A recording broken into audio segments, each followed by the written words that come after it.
They spent $78 million on the aircraft. They called in 200 of the world's finest specialists, and for 42 days, nothing. A jet that cost more than most people would earn in 10 lifetimes sat completely dead on the tarmac. Every morning brought another expert. Every evening brought another failure. The answer was right there the entire time, standing quietly in a maintenance uniform, watching, waiting, saying nothing, because nobody ever asked. Drop a comment with your city so I can see how far this story has traveled. And stay with me until the very end, because what happens next will change the way you look at the people around you forever. The call came at 4:47 in the morning. Victoria Sterling was already awake. She rarely slept past 4 anymore. Not since the company had crossed the billion-dollar threshold and the weight of it had decided to live permanently somewhere between her shoulder blades. She was standing at the floor-to-ceiling window of her Nashville penthouse, holding a coffee that had gone cold 20 minutes ago, watching the city lights blur in the October rain, when her phone lit up with Marcus Chen's name. Marcus was her director of operations. He did not call at 4:47 in the morning with good news. She picked up before the second ring. "Tell me." "The Gulfstream." His voice had that particular flatness that meant he'd already cycled through panic and come out the other side into something worse, a kind of exhausted resignation. "She won't start. Ground crew ran the pre-flight at 4:15. Everything looked clean. Then they tried to fire the engines and got nothing. No fault codes. No warning lights. Just nothing." Victoria set down the cold coffee very carefully, the way you set something down when your hands want to do something more violent. "I have a meeting in Geneva in 11 hours. "I know. There are people on 3 continents waiting on this deal." "I know, Victoria. Call Harman Aviation. Tell them I need their best diagnostic team at Hartwell Field by 7. "Already did," Marcus said. "They'll have 4 people there by 6:30. She hung up and stood there for another moment, watching the rain. Then she went to get dressed, because standing still had never once solved a single problem in her life, and she wasn't about to let it start now. Hartwell Regional Airport sat about 19 miles southeast of Nashville's main hub, out where the highway thinned and the land opened up into rolling Tennessee farmland. It was the kind of airport that didn't make it onto maps people actually used. A single main runway, 2 smaller access strips, a modest terminal that served a handful of charter flights per week, and a maintenance facility that smelled permanently of hydraulic fluid and burned coffee. It was functional. It was unglamorous. It was exactly the kind of place that Victoria Sterling's $78 million aircraft should never have ended up, except that Hartwell was where Sterling Air kept its private fleet, because the land was cheap, the crew was reliable, and Marcus had made the call 4 years ago before anyone understood how large the company was going to get. She arrived at 6:20 to find the hangar already lit up like a surgical theater. Her aircraft, a Gulfstream G700 that she'd had fitted with custom interiors and communication systems, sitting open and exposed on the hangar floor, while 4 technicians from Harman Aviation moved around it with the careful efficiency of people who charged by the hour and knew it. The lead tech, a heavy-set man named Pollard, who wore his credentials on a lanyard around his neck like armor, shook her hand with the particular confidence of someone who had never met a problem he couldn't solve. "Ms. Sterling, we'll have a diagnosis within 2 hours. I need to be wheels up by 9. Pollard nodded as though that were completely reasonable. "We'll do everything we can." She believed him. She had no reason not to. They did not have a diagnosis within 2 hours. By 9 o'clock, Pollard's team had run 3 separate diagnostic sweeps and turned up exactly nothing. The aircraft's onboard systems reported full functionality across every parameter. Fuel lines were clean. Hydraulics were nominal. The avionics suite showed no errors. The engines, according to every piece of equipment Harman Aviation had brought with them, were in perfect working order. But the engines would not start. Victoria rescheduled Geneva. It was the first time in 6 years she had rescheduled anything. She sat in the small glass-walled office that overlooked the hangar floor and watched Pollard's team work, and made 17 phone calls and drank 4 cups of coffee, and did not, under any circumstances, allow herself to lose her composure in front of anyone who worked for her. That was a rule she'd made for herself at 23, standing in her mother's kitchen after the bank had turned down her second loan application, and she'd kept it every day since. Inside, though, she was furious in the cold, focused way that she'd learned was more useful than the hot kind. By noon, Pollard's team had been joined by 2 additional technicians from a different firm. By 3 in the afternoon, there were 9 specialists in her hangar. By the end of the first day, the number had reached 14, and not one of them had an answer that made any sense. "The aircraft is telling us it's fine," Pollard said, in the tone of a man who found this more personally offensive than professionally troubling. "Every system is reading normal. There's no logical reason it won't start." "And yet," Victoria said. "And yet," he agreed, and looked at the Gulf Stream with an expression she recognized. It was the look of a man recalibrating how hard a problem actually was. She went home that night and sat at her kitchen table with a legal pad and wrote down everything she knew, which wasn't much, and everything she didn't know, which was essentially everything that mattered.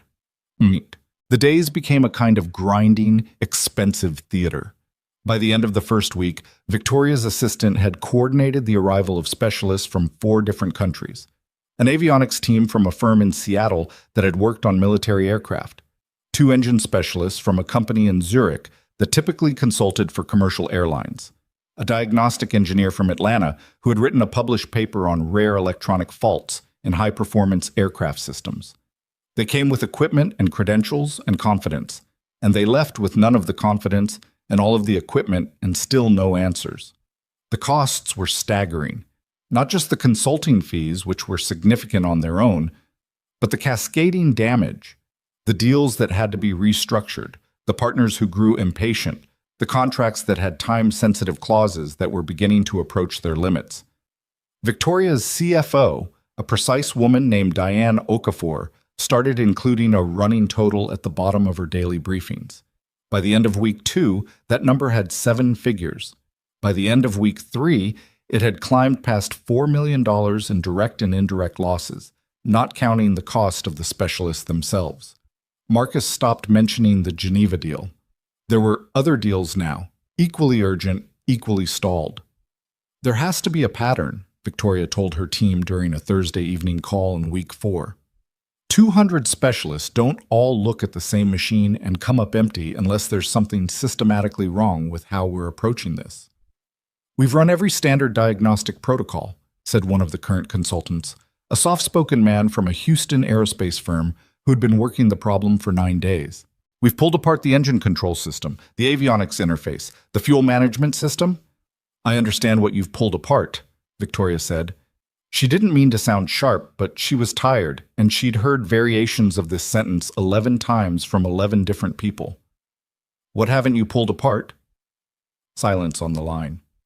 "That's what I thought," she said, and ended the call. She started spending more time at the hangar. It wasn't a practical decision.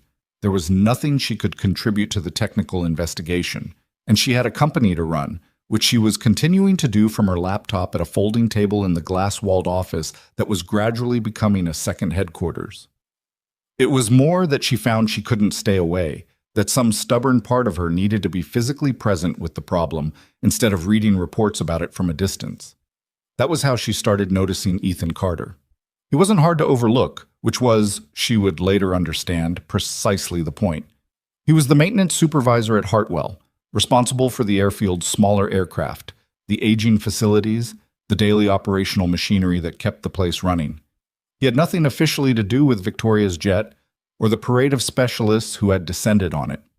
He moved through the periphery of the investigation the way furniture moves through a room, present, useful in its own context, easy to look past when you were focused on something else.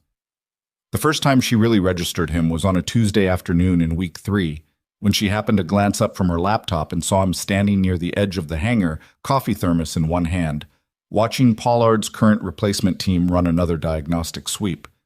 He wasn't doing anything, just watching. His expression was difficult to read.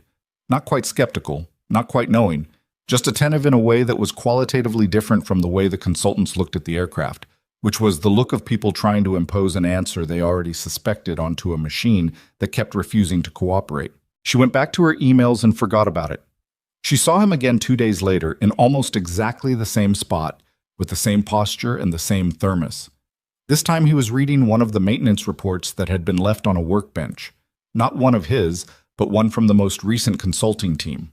He was reading it the way you read something you're not sure you believe, turning pages slowly, occasionally going back to reread a section. She watched him for almost a minute before he seemed to feel her attention and looked up. Their eyes met briefly across the hangar floor. He gave her a small, acknowledging nod, the kind of nod you give your neighbor when you pass them on the street, and went back to the report. Something about that bothered her in a way she couldn't immediately name. By week 5, Victoria had a new problem layered on top of the original one. The specialists, the current rotation of them, 3 engine diagnostics experts from a firm in Dallas, had begun to argue with each other. Not loudly, not unprofessionally, but with the particular tight-lipped tension of smart people who had run out of ideas and were starting to blame each other's ideas instead. She could hear it in the hangar, the clipped sentences, the long silences after suggestions were made. The way one man would demonstrate something and the others would find reasons to question the demonstration without offering anything better. She sat in her glass office and watched it happen and felt, for the first time in the entire ordeal, something close to despair. Not the dramatic kind. She wasn't built for dramatic despair. It was quieter than that. A low-grade certainty settling somewhere in the back of her mind that this was going to be the problem that didn't get solved. That her aircraft was going to sit in this hangar indefinitely, and the company was going to absorb the losses, and she was going to have to find another way to move forward. It was the first time in her professional life she'd seriously entertained the possibility that a problem might simply win. She was in the middle of this particular bleakness when her assistant, a relentlessly competent 24-year-old named Jordan, knocked on the office door. "Ms. Sterling, I have the updated consultant schedule for next week. We've got 2 firms confirmed from Chicago and 1 from—" "Who is that?" Victoria said. Jordan followed her gaze out through the glass to the hangar floor, where Ethan Carter was doing what he apparently did every few days, standing near the edge of the work area with his thermos, watching the current team run their procedures. "That's Ethan Carter. He's the maintenance supervisor here.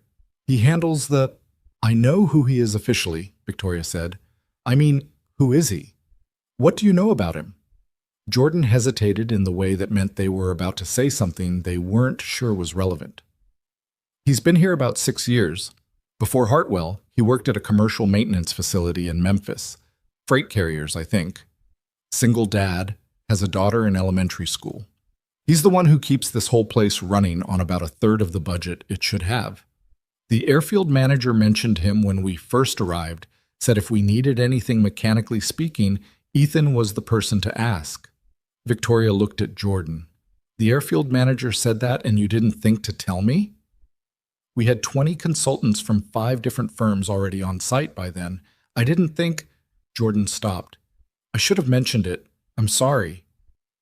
"Find out if he's free," Victoria said. Tim. She went to him, which was a small thing but mattered. She didn't send Jordan. She didn't ask him to come to the office. She walked across the hangar floor herself, in her good heels on the concrete, which was not designed for good heels, and she found him in the side maintenance bay where Hartwell kept its smaller aircraft, a pair of aging Cessnas and a King Air that had seen better years. And she knocked on the door frame, which she didn't strictly need to do since the bay was open, but which felt right. He looked up from the landing gear assembly he was working on. He had grease on the back of his left hand and reading glasses pushed up on his forehead that she suspected he'd forgotten were there. "Ms. Sterling," he said in the tone of someone who wasn't particularly surprised. "Have you got a few minutes?" He considered this with what seemed like genuine deliberation, glancing at the landing gear and then back at her, making a small calculation. "Yeah," he said. "I've got a few minutes." She told him she wanted his read on the aircraft. She tried to say it without the particular inflection of desperation that she felt, and she wasn't entirely sure she succeeded. He was quiet for a moment, wiped his hands on a shop rag, set down his tools in the deliberate way of someone who was not in a hurry, regardless of what the situation called for. "You know I'm not a G700 certified tech," he said. It wasn't a refusal. It was more like he was making sure she understood the terms. "I know. I haven't worked on aircraft that size it's been a while. I know that too." He looked at her with an expression she couldn't quite parse, not wary, not eager, something more neutral than either. "What do you want from me exactly?" "I want you to look at it," she said, and tell me what you think. That's all. The teams you've had in here are a lot more qualified than I am. They haven't solved it. He didn't have an answer to that. He set down the shop rag. Let me see the maintenance records first, he said. All of them, not just the recent diagnostic reports, the full maintenance history going back to when you took delivery. I'll have them pulled. Tonight, if you can. I want to read them before I go near the aircraft. Tonight, she agreed. He nodded, and that was that. No performance, no promise that he'd crack it where everyone else had failed. He went back to the landing gear, and Victoria walked back across the hangar floor. And somewhere underneath the persistent weight of the past 5 weeks, she felt something that was unfamiliar enough that it took her a moment to identify it. It was the feeling that she might have finally asked the right person. Ted. She had the full maintenance records on his workbench by 7 that evening, 4 binders and a digital archive going back to the aircraft's delivery date 3 years prior.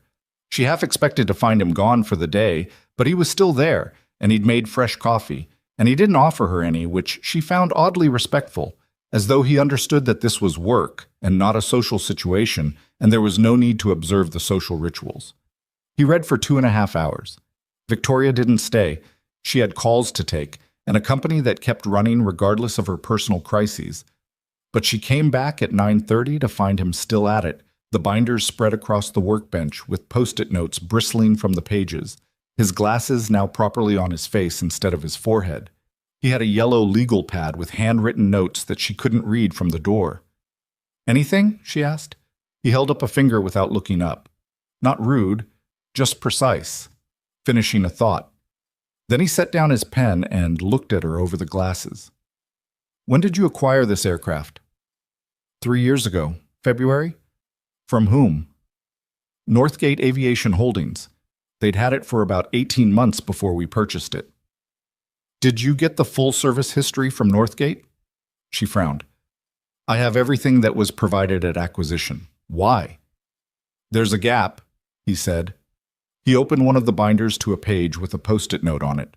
Between the manufacturer's delivery and Northgate's first maintenance entry, there's 14 months where there's no record of a specific software update that Gulfstream issued for the G700 fleet.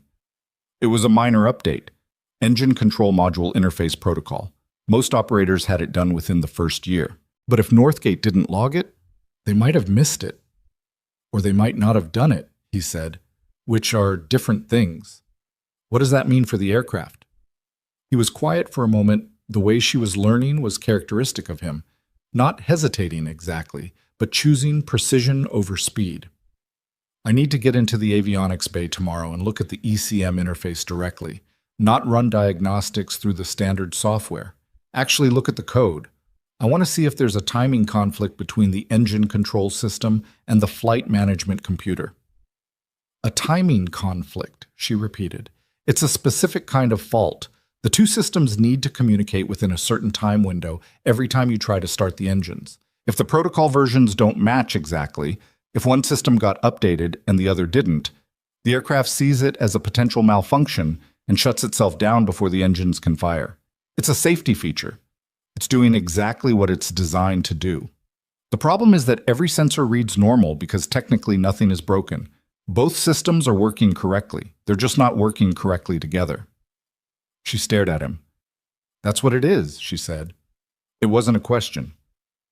I don't know yet, he said, and he meant it. It fits the behavior, but I need to look at it before I tell you it's definitely that. Why didn't any of the other teams? Standard diagnostic software won't catch it, he said. It's too specific. You'd have to know what you were looking for to go looking for it. He paused. And most people who get called in on a problem like this are looking for broken things. This isn't a broken thing. It's a mismatch. Victoria stood in the doorway of the maintenance bay for a moment, looking at this man with his reading glasses and his post-it notes and his 6-year tenure at an airfield most people couldn't find on a map. How long have you suspected this? She said. He looked at her steadily. I want to be sure before I say something like that. She recognized a non-answer when she heard one, and she let it go. Bats. He was in the avionics bay at 6:15 the next morning, which Victoria knew because she arrived at 6:45, and he was already there, working with a laptop and a direct interface cable that bypassed the aircraft's standard diagnostic ports entirely. He wasn't using any of the equipment the consulting firms had left behind. He'd brought his own. Older stuff, some of it, tools she recognized as the kind that required actual knowledge of the systems rather than the ability to read automated results. She stood at the entrance to the bay and watched him work for a while. He was completely absorbed in it, not in the theatrical way of people who want to be seen concentrating, but in the genuinely disappearing way of someone whose attention had gone somewhere she couldn't follow. After about 20 minutes, he went still. He stared at the screen for a long moment. Then he said quietly, to no one in particular, "There you are." Victoria's heart did something complicated. "What is it?" He didn't answer immediately. He was reading something on the screen, scrolling slowly, checking what she assumed was the code against something in his memory or his notes. He held up that one finger again, and she waited, and the hangar was very quiet except for the distant sound of someone's radio in the main facility. Then he turned the laptop toward her. She looked at the screen. She understood roughly 0% of what was on it. "The engine control module is running firmware version 4.2.1, he said. "The flight management computer is running 4.3.0. There was a protocol handshake update in 4.3.0 that changed the timing parameters for engine start authorization. When you try to start the engines, the FMC sends the authorization signal using the new protocol. The ECM is running the old protocol. It expects the signal 140 milliseconds earlier than it's arriving. So from the ECM's perspective, the authorization never comes. It interprets that as a possible control failure and initiates protective shutdown." Victoria looked at him. "And every sensor reads normal," she said, because both systems are functioning exactly as designed. There's nothing wrong with either of them." He leaned back slightly. "Someone needed to update the ECM firmware when the FMC was updated. The update exists. Gulfstream issued it at the same time. It just never got applied to your aircraft. Because of the gap in the maintenance history." "Yeah." She sat down on a metal stool that was positioned near the bay entrance, the kind of sitting down that happens when your legs make the decision before your brain has finished processing. "The fix," she said. "Update the ECM firmware to 4.3.0. Recalibrate the interface protocol so both systems are reading from the same timing sequence. Verify the handshake is clean. Then test the start sequence." He paused. 3 hours, maybe a little more." 3 hours, she said, "give or take." 212 specialists, she said, and her voice came out slightly different than she intended, quieter, and with an edge she couldn't quite smooth out. 42 days. Ethan looked at the laptop screen. "Specialized diagnostic equipment looks for faults within systems. This fault is between systems. You'd have to be thinking about the interaction rather than the individual components to go looking for it in the right place." "And you were thinking about the interaction." He turned the laptop back toward himself. "I was thinking about what the aircraft would have to be experiencing to behave the way it was behaving. Every time someone tried to start it under the right weather conditions. Barometric pressure affecting the timing slightly, making the mismatch just large enough to trigger the shutdown. That's why it didn't always fail. That's why it seemed intermittent at first." Victoria remembered the weather logs from the first week. The failed attempts had all been on colder mornings, higher pressure days. She'd noticed the correlation and mentioned it to one of the teams. They'd looked into the fuel system for temperature-related issues and found nothing. Nobody had thought to look at timing protocols. "Fix it," she said. He nodded and turned back to the screen, and she went to call Marcus with the first good news she'd had in 6 weeks. He worked through this morning with the focused quiet of someone for whom the work itself was sufficient company. Victoria hovered at a distance that she hoped wasn't annoying, occasionally stepping away to handle calls and emails, but always drifting back, unable to help herself. She watched him update the firmware through the direct interface, run a verification protocol, then spend nearly an hour with the recalibration, not rushing it, not performing the confidence that everything was going fine, just working through it step by methodical step. Once, around 9 o'clock, he stopped and stared at the screen for a full 3 minutes without moving. She thought about asking. She didn't. At 9:17, he exhaled through his nose and kept working. At 11:40, he climbed down from the avionics bay, closed it up, gathered his cables and tools, and walked around to the cockpit stairs. He glanced back at Victoria, standing near the hangar entrance. "You might want to step outside," he said. "In case?" "In case what?" "In case I'm wrong." She didn't move. He almost smiled, the closest she'd seen from him, a small compression at the corners of his mouth, and turned back to the stairs. The sound of the cockpit door opening, the soft sounds of pre-flight checks being run, switches and panels in sequence, then a pause that felt much longer than it probably was. The engines began to spool. Slowly at first, that deep initial rotation building from near silence into a low, sustained frequency that Victoria could feel in her chest, and then the second engine joining the first, and the pitch climbing, both turbines accelerating through their startup sequence without hesitation, without interruption, without the abrupt shutdown that had ended every previous attempt for 42 days. The engines ran. Victoria stood in the hangar entrance with the sound filling the space around her, and felt something crack open in the center of her chest that was not quite relief and not quite joy, but something that existed in the strange territory between them. Something that felt, embarrassingly, like she might cry, which she absolutely was not going to do in her own hangar. She pressed her thumb and forefinger to the bridge of her nose for a moment. Then she walked out onto the tarmac and stood in the morning air and listened to her aircraft run. Blob. Ethan came down from the cockpit 18 minutes later. He was carrying his laptop and his cables, and he looked slightly tired, and there was still grease on the back of his left hand from the landing gear work the day before. He stopped at the foot of the stairs and looked at the running engines with the quiet look of someone checking their work rather than admiring it. Victoria crossed the tarmac toward him. "It needs a full operational test flight before you put it back in service," he said when she was close enough. "Run it through the full startup shutdown cycle a few times. Check the interface logs after each run. The calibration should hold, but you want to verify." "I will," she said. "Thank you." He nodded and started back toward the maintenance bay. "Ethan." He stopped and turned. She had the check in her jacket pocket.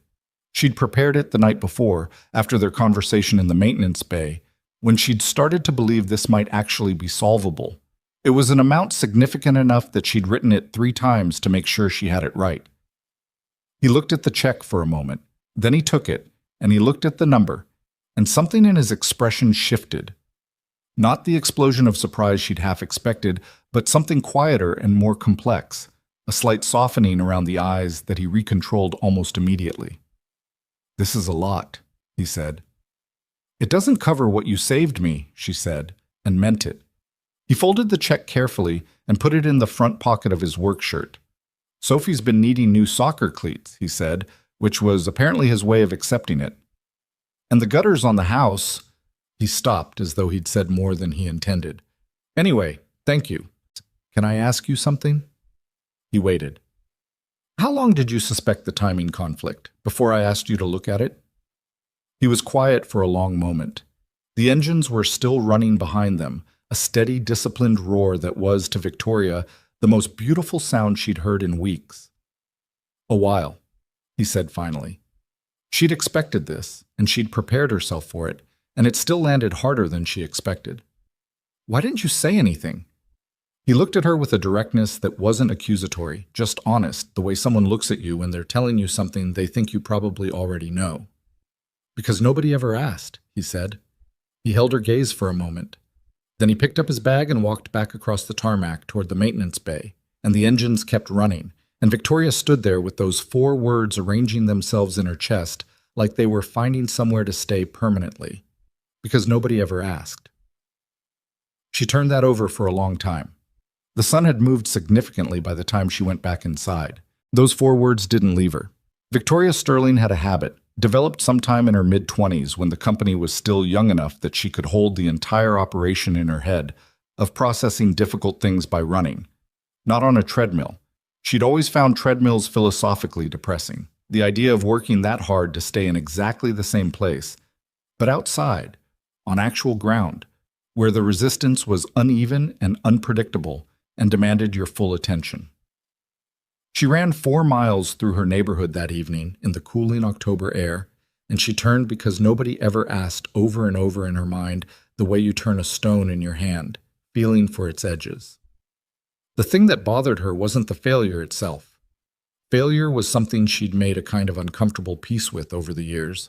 Not the accepting kind of peace, more the grudging acknowledgement that it existed and would continue to exist, regardless of her opinion on the matter.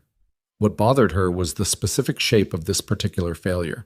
212 people, 42 days, millions of dollars.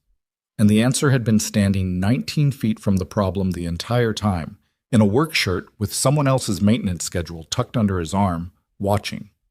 She'd built her company on the principle that the right information, in the hands of the right person, at the right moment, was worth more than any amount of capital. She'd said that in interviews, she'd said it to her leadership team. She'd believed it with the particular conviction of someone who had actually tested the principle and found it sound.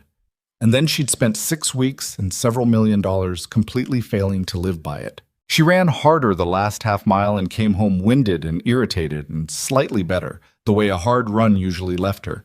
And she stood in her kitchen drinking water and staring at the wall and thought about Ethan Carter reading maintenance reports in the hangar at 7 in the evening like it was something he did every day, which apparently it was. Which apparently had been true for years, and nobody had bothered to factor that into anything. Marcus called while she was in the shower. She let it go to voicemail and then listened to it while toweling off. He was calling to confirm that the test flight protocols were being arranged and that the Geneva partners had been contacted again and that there was significant relief on all sides. And did she want to handle the follow-up calls herself, or should he take them? Standard Marcus, efficient, thorough, already 17 steps ahead of the problem. She called him back. "I want to run a background on Ethan Carter," she said when he picked up. A brief pause. "The maintenance supervisor. Full professional history. I want to know every facility he's worked at, what he handled, what the outcomes were. Whatever's available." "Can I ask why?" "Because I made a decision about someone based on his job title and where he worked," she said, "and I want to know what I actually missed." Marcus was quiet for a moment. He'd worked with her long enough to recognize the particular register in her voice that meant a decision had already been made, and the question was purely procedural. "I'll have something for you by tomorrow morning." "Thank you," she said, and hung up.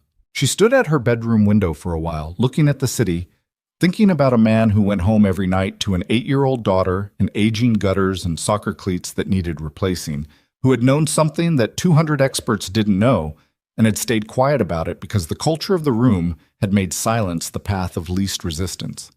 That was the part she couldn't get past. It wasn't that he'd been overlooked. Overlooked things happened. That was a failure of process, and process could be fixed. It was that the environment she'd created, or at minimum allowed to exist, had made it functionally easier for a person with the answer to say nothing than to say something. That was a failure of something deeper than process. That was a failure of what the room communicated about whose knowledge mattered and whose didn't. She didn't sleep especially well. The test flight happened 2 days later. Victoria was on the tarmac for both the pre-flight and the departure, which was not technically necessary but felt, at this point, non-negotiable.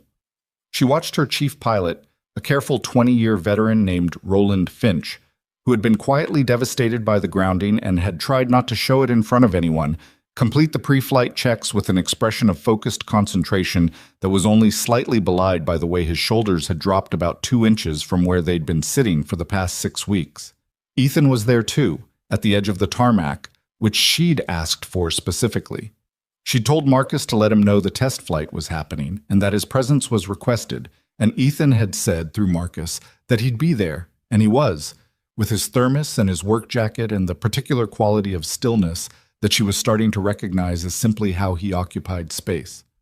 Roland ran the startup sequence.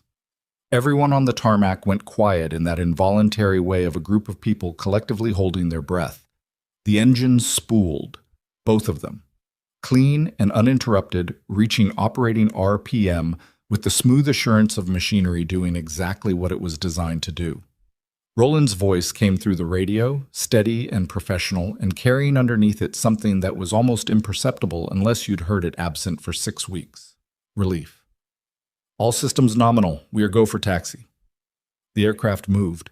It rolled out of the Hartwell apron and down the taxiway and turned onto the runway, And then it was accelerating, and then it was lifting, rotating up into the Tennessee morning sky with a cleanliness that made Victoria press her teeth together briefly, because the alternative was something she'd already decided she wasn't going to do. She turned to find Ethan watching the aircraft climb.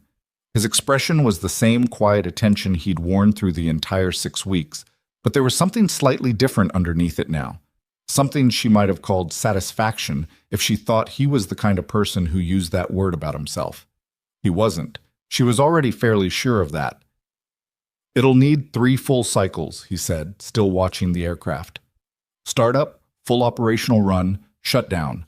See if the handshake holds at different engine temperatures. Roland knows to check the interface log after each one. I talked to him yesterday," she said. "He knows." Ethan nodded. They stood there in the jet wash and the morning air, not saying anything, watching the Gulf Stream arc north over the tree line. And the silence between them had the particular quality of a silence that wasn't uncomfortable. It was just 2 people watching the same thing and not needing to narrate it. After a while, Victoria said, "The background check came back this morning." He turned to look at her then, not alarmed exactly, but alert. "You ran a background on me," he said. It wasn't accusatory. It was more like he was confirming the terms of the conversation. "Professional history," she said. "I wanted to understand what I was looking at." He turned back to the sky, where her aircraft had become a small geometry against the blue. "And?" "Memphis Freight Maintenance, 6 years. You took over as lead technician 18 months in and cut their diagnostic turnaround time by 40%. Before that, you were at a commercial maintenance facility in Knoxville, where you apparently identified a systemic fuel system issue in their King Air fleet that 3 previous audits had missed. Before that, you were a line mechanic in the Air Force for 4 years, which explains some things." He didn't say anything. "The man who ran the Memphis facility told my team that losing you to Hartwell was the single worst staffing outcome of his career, and he'd been trying to figure out how to get you back ever since." She paused. He said that in a very straightforward way, like it was simply a fact, not something he was saying for effect. "Gerald's a good man," Ethan said, in the tone of someone changing the subject. "Why did you leave Memphis for Hartwell?" A beat. "Sophie's mom and I. It ended. She moved to Atlanta. I needed to be close to Sophie." He said it simply, without the performance of hardship. Hartwell was the closest maintenance position I could find to where her school is.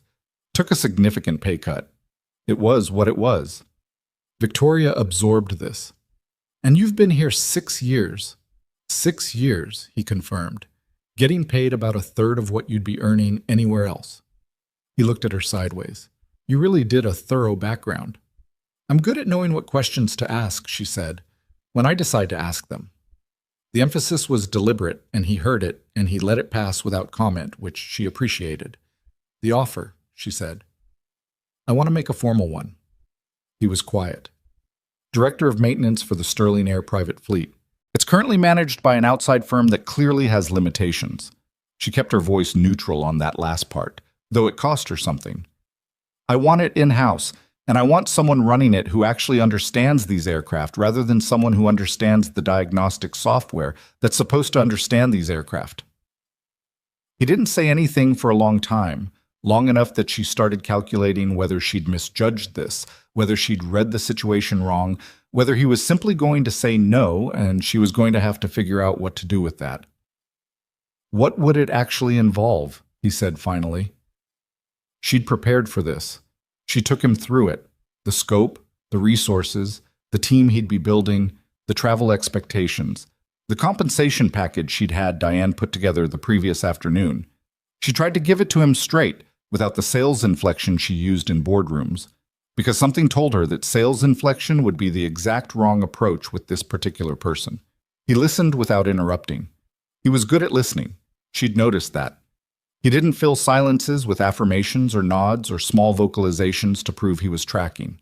He just listened. When she finished, he said, "I need to think about it." "Of course. And I need to talk to Sophie."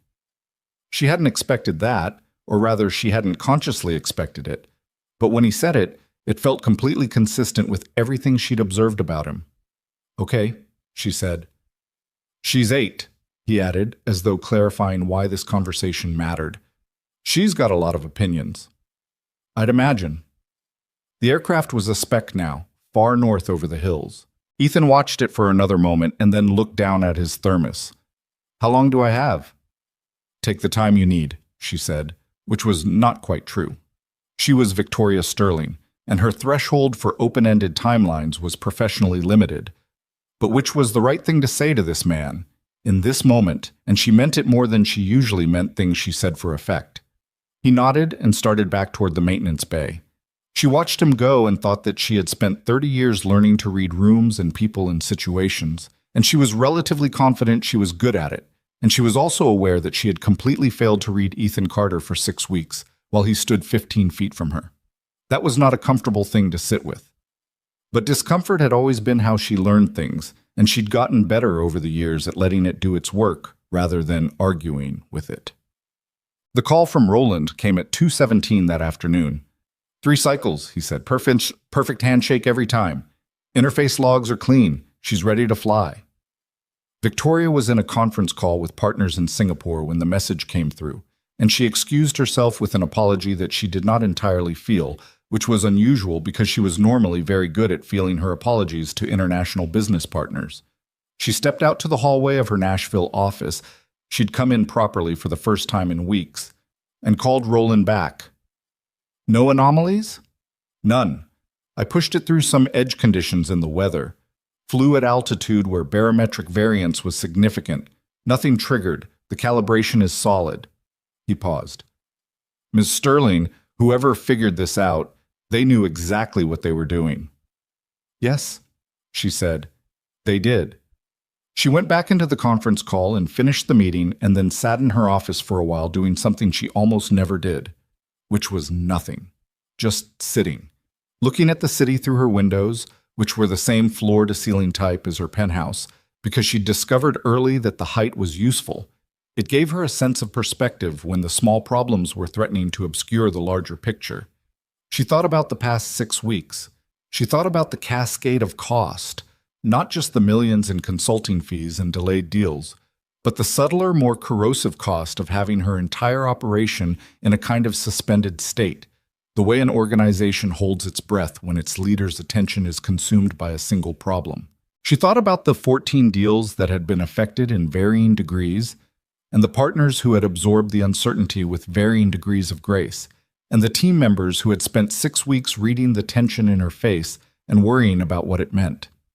And she thought about the fact that the person with the answer had been there on day 3, or day 5, or day 10 at the latest. He hadn't said, and she hadn't pressed him, watching the whole thing unfold from the sidelines because nobody had thought to ask the maintenance supervisor what he thought. Not because they'd evaluated him and found him insufficient. They hadn't evaluated him at all. His title said maintenance supervisor, and the facility said small regional airfield, and those 2 data points had done the entire job of making him invisible, and that was the machine she'd allowed to operate unchecked inside her own organization. She picked up her pen and wrote something on the legal pad she kept on her desk. Not for anyone else, just to make it concrete. The way she'd always found writing things down made them concrete. The assumption of irrelevance is not a neutral act. It costs things. She looked at it for a moment. Then she turned to the next page and started drafting changes to her consulting intake process, because something had to come from this beyond a lesson that only lived in her head. Ethan called the next morning, which was a Friday. It was earlier than she expected, 6:50, while she was still on her first coffee, and the call itself was shorter than she'd prepared for. I talked to Sophie, he said. And? A pause, and she heard something in the background, such cartoons maybe, or the particular kind of morning noise that surrounded children who were awake at 6:50 on a Friday and not especially concerned about other people's phone calls. She said I always tell her that knowledge only matters if you use it. Another pause. So she wants to know why I'm not following my own advice. Victoria smiled, which was not something her face did in a particularly elaborate way, but it happened. She sounds like a smart kid. Yeah. He said it with the particular tone of a parent who is simultaneously proud of and slightly exhausted by a child's intelligence. Too smart, sometimes. And? Victoria said. I have some conditions. Tell me. Sophie comes first, he said, directly and without apology. If there's a school thing, a doctor's appointment, if she needs me, I'm there. I'll make the work hours work, I'll stay late when I need to, but that's non-negotiable. Agreed. I want full access to the technical resources, not filtered through a procurement process that takes 3 months. If I identify a diagnostic need, I want to be able to move on it. I'll make it work, she said, and there's a coffee machine at your company headquarters. There was something in his voice she hadn't heard from him before, something that was dry and deliberate and might, in someone less serious, be called humor. Marcus showed me a photo of the building when he explained the role. I saw the machine in the lobby. Victoria blinked. What about it?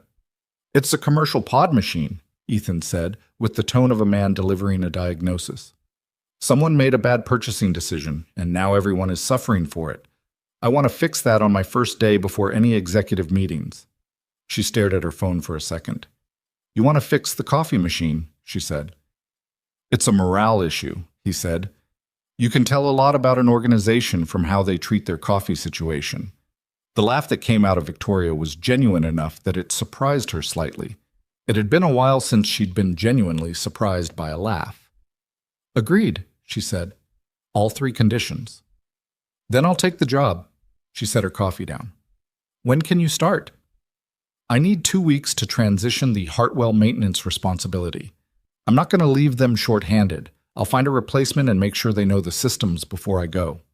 She hadn't asked him to do that, and the fact that he was doing it without being asked told her, again, something she was accumulating alongside everything else she knew about him. 2 weeks is fine, she said.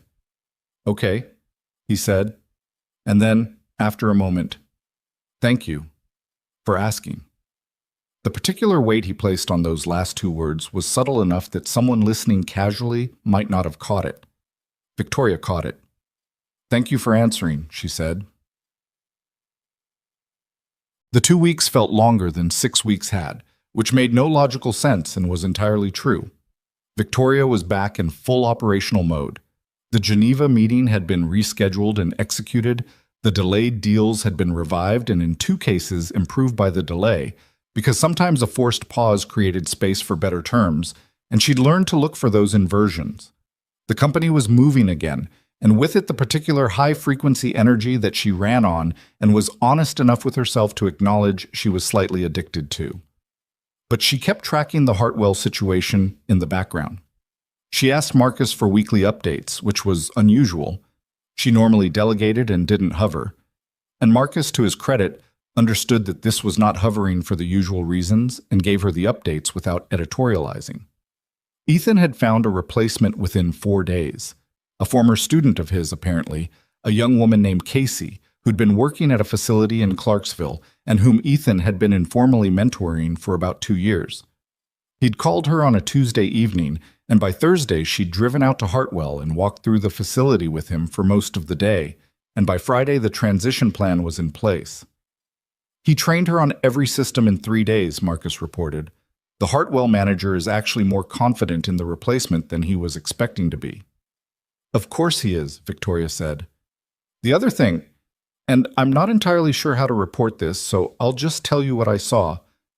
When I went out there to sort some of the administrative transition, the other staff at Hartwell, the ground crew, and the front desk people, the fueling team, they all came out to say goodbye to him. Not in a scheduled way, just they were there. A couple of them had brought food. One of the ground crew guys looked like he was actually upset about it. Victoria absorbed this. How did Ethan seem?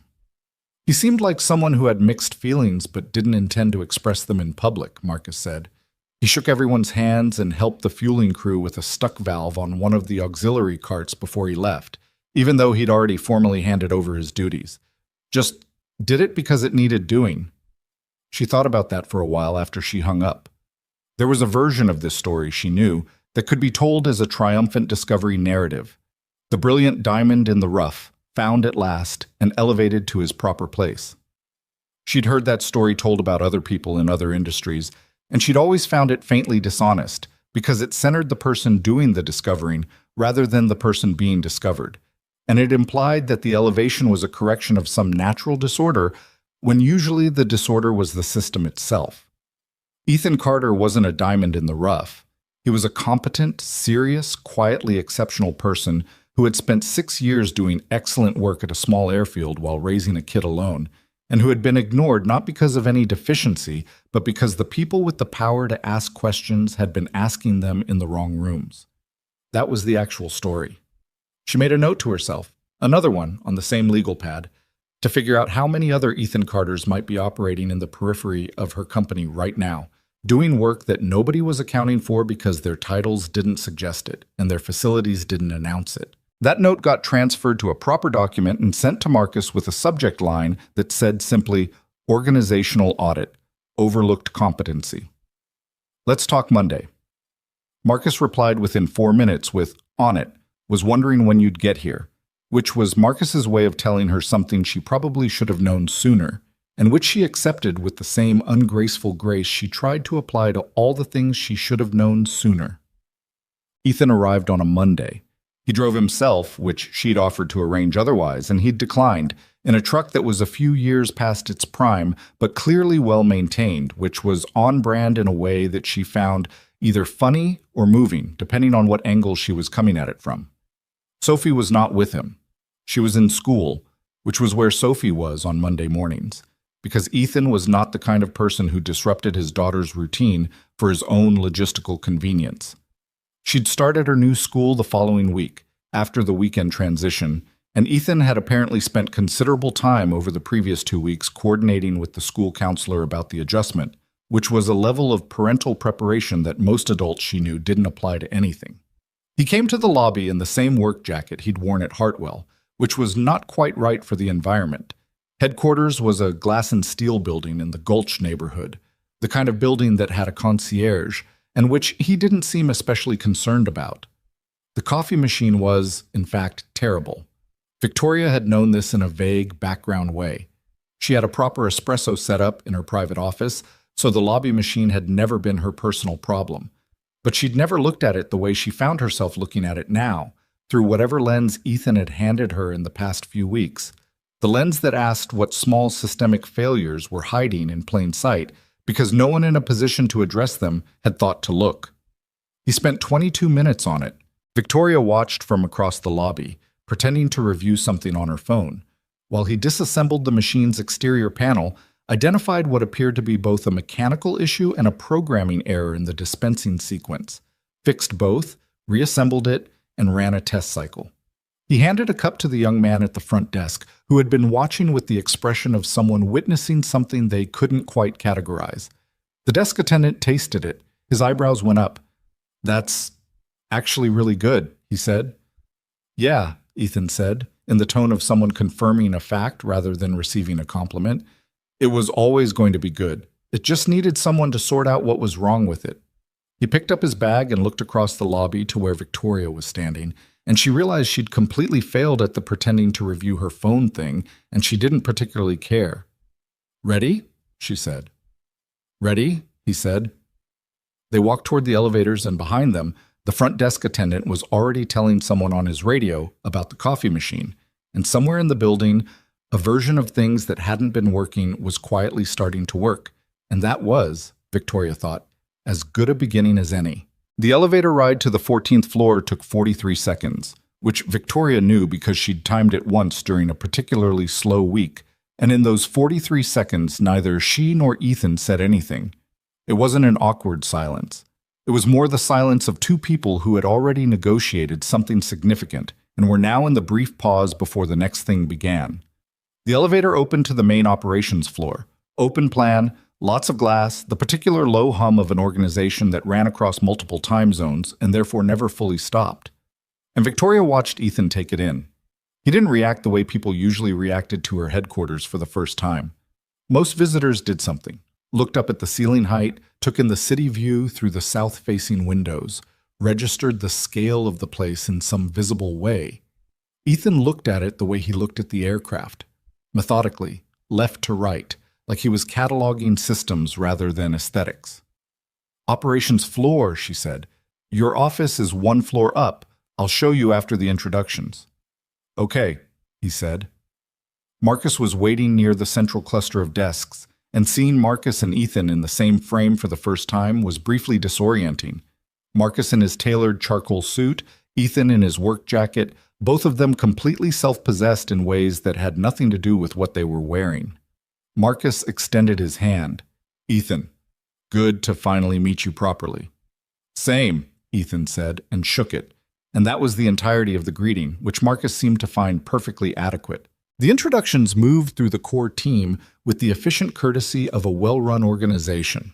Diane Okafor, who shook Ethan's hand and immediately started asking him about his approach to maintenance budget allocation, with the focused energy of someone who'd been waiting to have this conversation. Jordan, who had done the background research and who greeted Ethan with the specific warmth of someone who already felt they knew a person. Roland Finch, who came up from the operations side and shook Ethan's hand for slightly longer than normal, because Roland was a man who understood what Ethan had done for his aircraft and wasn't going to pretend otherwise. "Clean interface logs every single cycle," Roland said. "I've been flying that aircraft for 3 years and I've never heard the engines sound that settled." "They were always going to sound like that," Ethan said. "They just had a communication problem." Roland looked at him for a moment and then laughed, a short, real laugh, the kind that comes out when something lands unexpectedly true. "Yeah," he said. "I guess that's exactly what it was." The thing Victoria noticed, watching this circuit of introductions, was that Ethan was consistent in a way most new hires weren't.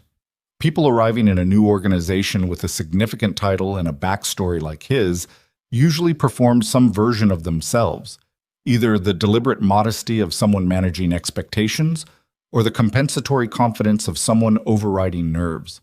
Ethan was simply the same in every interaction. Not flat, there was warmth there, and humor in the dry, understated form she was beginning to recognize as his natural register. But stable, the way a well-calibrated instrument is stable, regardless of the conditions around it. She noted this and filed it somewhere useful. The office on the 15th floor was a corner room with 2 walls of windows overlooking the gulch, and beyond it, the curve of the Cumberland River. It was significantly nicer than anything Ethan had occupied before, a fact that was obvious and that nobody mentioned. The desk was large and clear, the way Victoria's assistant had prepared it, and someone had placed a technical reference manual for the G700 and 2 other aircraft in the Sterling Air Fleet on the corner of the desk, because Jordan paid attention to that kind of detail. Ethan set his bag down and looked at the windows for a moment. "You don't have to take the corner office," Victoria said from the doorway. "If you'd rather something more central to the maintenance facilities." "No, this is fine," he said. Then, after a beat, "It's a lot of window." "It is. Sophie's going to want to see this." There was something in the way he said it, not performing sentimentality, just a plain statement of what was true, that was harder to respond to than she expected. "Bring her by whenever," Victoria said. "On a weekend, if it's easier." He nodded, still looking at the windows. Then he turned around and looked at the office as a whole, the space, the desk, the reference manuals Jordan had left, and whatever internal process he was running reached some kind of conclusion, because his posture shifted slightly, that small settlement that meant a person had decided to be somewhere. "Where do we start?" he said. "The current maintenance contracts," she said. "All 3 of our fleet aircraft are serviced by Meridian Aviation Services. I want your read on whether to keep that relationship or bring the capability in-house. I'll need the contract terms and the full service history for all 3 aircraft. On the shared drive, Jordan will send you the access." She paused. "I'd also like your initial read within 2 weeks. I know that's fast." 2 weeks is enough," he said, "if the records are organized." "They're organized," she said. "Diane runs a tight ship." "Good." He pulled out the chair, looked at it briefly, checking the height, she thought, the small automatic adjustments of someone who spent a lot of time at workbenches, and sat down. He opened the G700 manual and placed his hand flat on the page, not reading yet, just orienting. Victoria remained in the doorway for a moment, watching him, and then decided she'd watched enough and had her own work to get back to. "I'll leave you to it," she said. "One thing," he said without looking up. She waited. "The maintenance logs you had from the previous 6 months, the ones the Meridian team submitted, I read through them last night. He looked up then. There are 2 entries that bother me. She felt something tighten in the back of her awareness. Which aircraft? The Phenom 300. There's a notation in the hydraulic system inspection from August. The tech flagged a minor pressure variance in the nose gear actuator and marked it resolved. But there's no follow-up verification entry. In a system with a variance flag, you'd normally see a second check within 30 days to confirm the resolution held. And the second entry? The G550, September inspection. The oxygen system service notation is missing the batch number for the replacement cylinders. That's a compliance issue, not a mechanical one, but if there's an FAA audit. There was one scheduled for November, Victoria said. Her voice was flat in the way it got when she was controlling something. Then you need to get Meridian on the phone today, he said. Not tomorrow, today. Get the cylinder batch documentation and get it logged. The nose gear thing is probably fine. Pressure variances in that actuator do often self-correct. But you want a verification check done before the Phenom goes back in service. The Phenom 300 had completed a flight to Atlanta 3 days ago. Victoria stood in the doorway and absorbed this for a moment.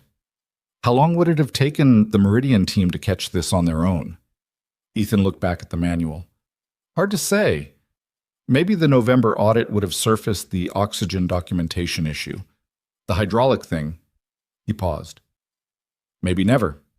It's the kind of thing that sits quiet until it isn't. She pulled out her phone and called Marcus as she walked back to the elevator. Cancel whatever I have at 10, she said when he picked up. I need you in my office in 15 minutes and get Meridian's account manager on hold. Ethan Carter found 2 issues in the maintenance logs on his first morning, and one of them has an FAA audit timeline attached to it. A brief pause on Marcus's end. He's been in the building for what, 40 minutes? 43, she said, and got in the elevator. The Meridian situation resolved over the next 4 days in the grinding, slightly mortifying way that these things resolved. Phone calls and document retrieval, and the particular organizational defensiveness of a service provider who'd been caught in a compliance gap and needed to not admit it too directly while also fixing it quickly enough that the audit went cleanly. Ethan was on 2 of those calls, saying very little, answering specific technical questions when asked, and not editorializing on Meridian's culpability, which Victoria appreciated because she was doing enough internal editorializing for both of them. The FAA documentation was corrected and filed within 48 hours. The Phenom's nose gear actuator was rechecked by an independent tech that Ethan identified and coordinated, someone he knew from Memphis who now ran a small precision maintenance operation in Brentwood, and the pressure variance was confirmed resolved. The audit, when it came in November, found nothing. Victoria told Ethan this after the audit cleared, in the corridor outside his office, in passing, because she wasn't going to make a thing of it. Good, he said. The auditor complimented our documentation, she added. He looked at her briefly. Document everything, was all he said, and went back into his office. And she continued down the corridor thinking that she genuinely could not tell if he was being dry or sincere, and had increasingly come to believe it was both simultaneously. The 2-week initial assessment on the Meridian contracts came in on a Thursday, on time, in a format that was not the glossy presentation decks her leadership team typically produced, but a clear, direct written document that said exactly what he thought without organizational softening. His recommendation was to keep Meridian for routine line maintenance while building an in-house capability for the diagnostics and systems-level work that required deeper aircraft knowledge than Meridian's generalist teams reliably had. He'd included a hiring roadmap and a rough cost comparison that Diane, when she saw it, described as uncomfortably accurate. He used actual labor market data, Diane told Victoria, in the slightly stunned tone of someone who had expected a ballpark and gotten a survey. He went and looked up current hiring rates in 3 cities and cross-referenced them against our operational patterns. I don't know when he found the time. I don't think he thinks of it as separate from the work, Victoria said. What does that mean?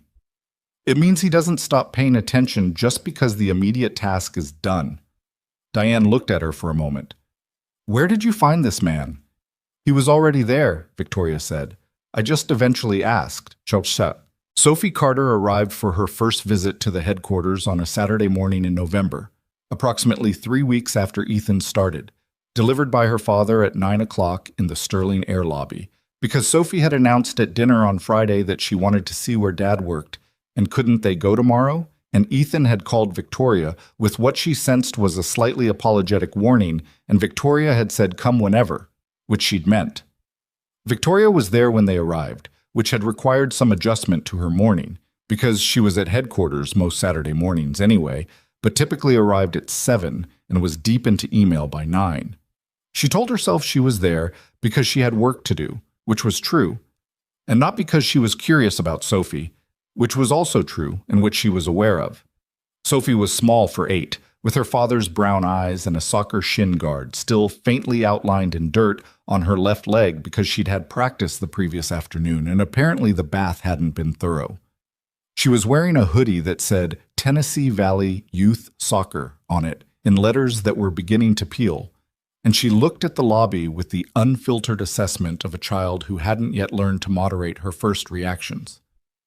"It's very shiny," she said to no one in particular. "Sophie," Ethan said with the automatic parental correction of a man who'd had this specific conversation before.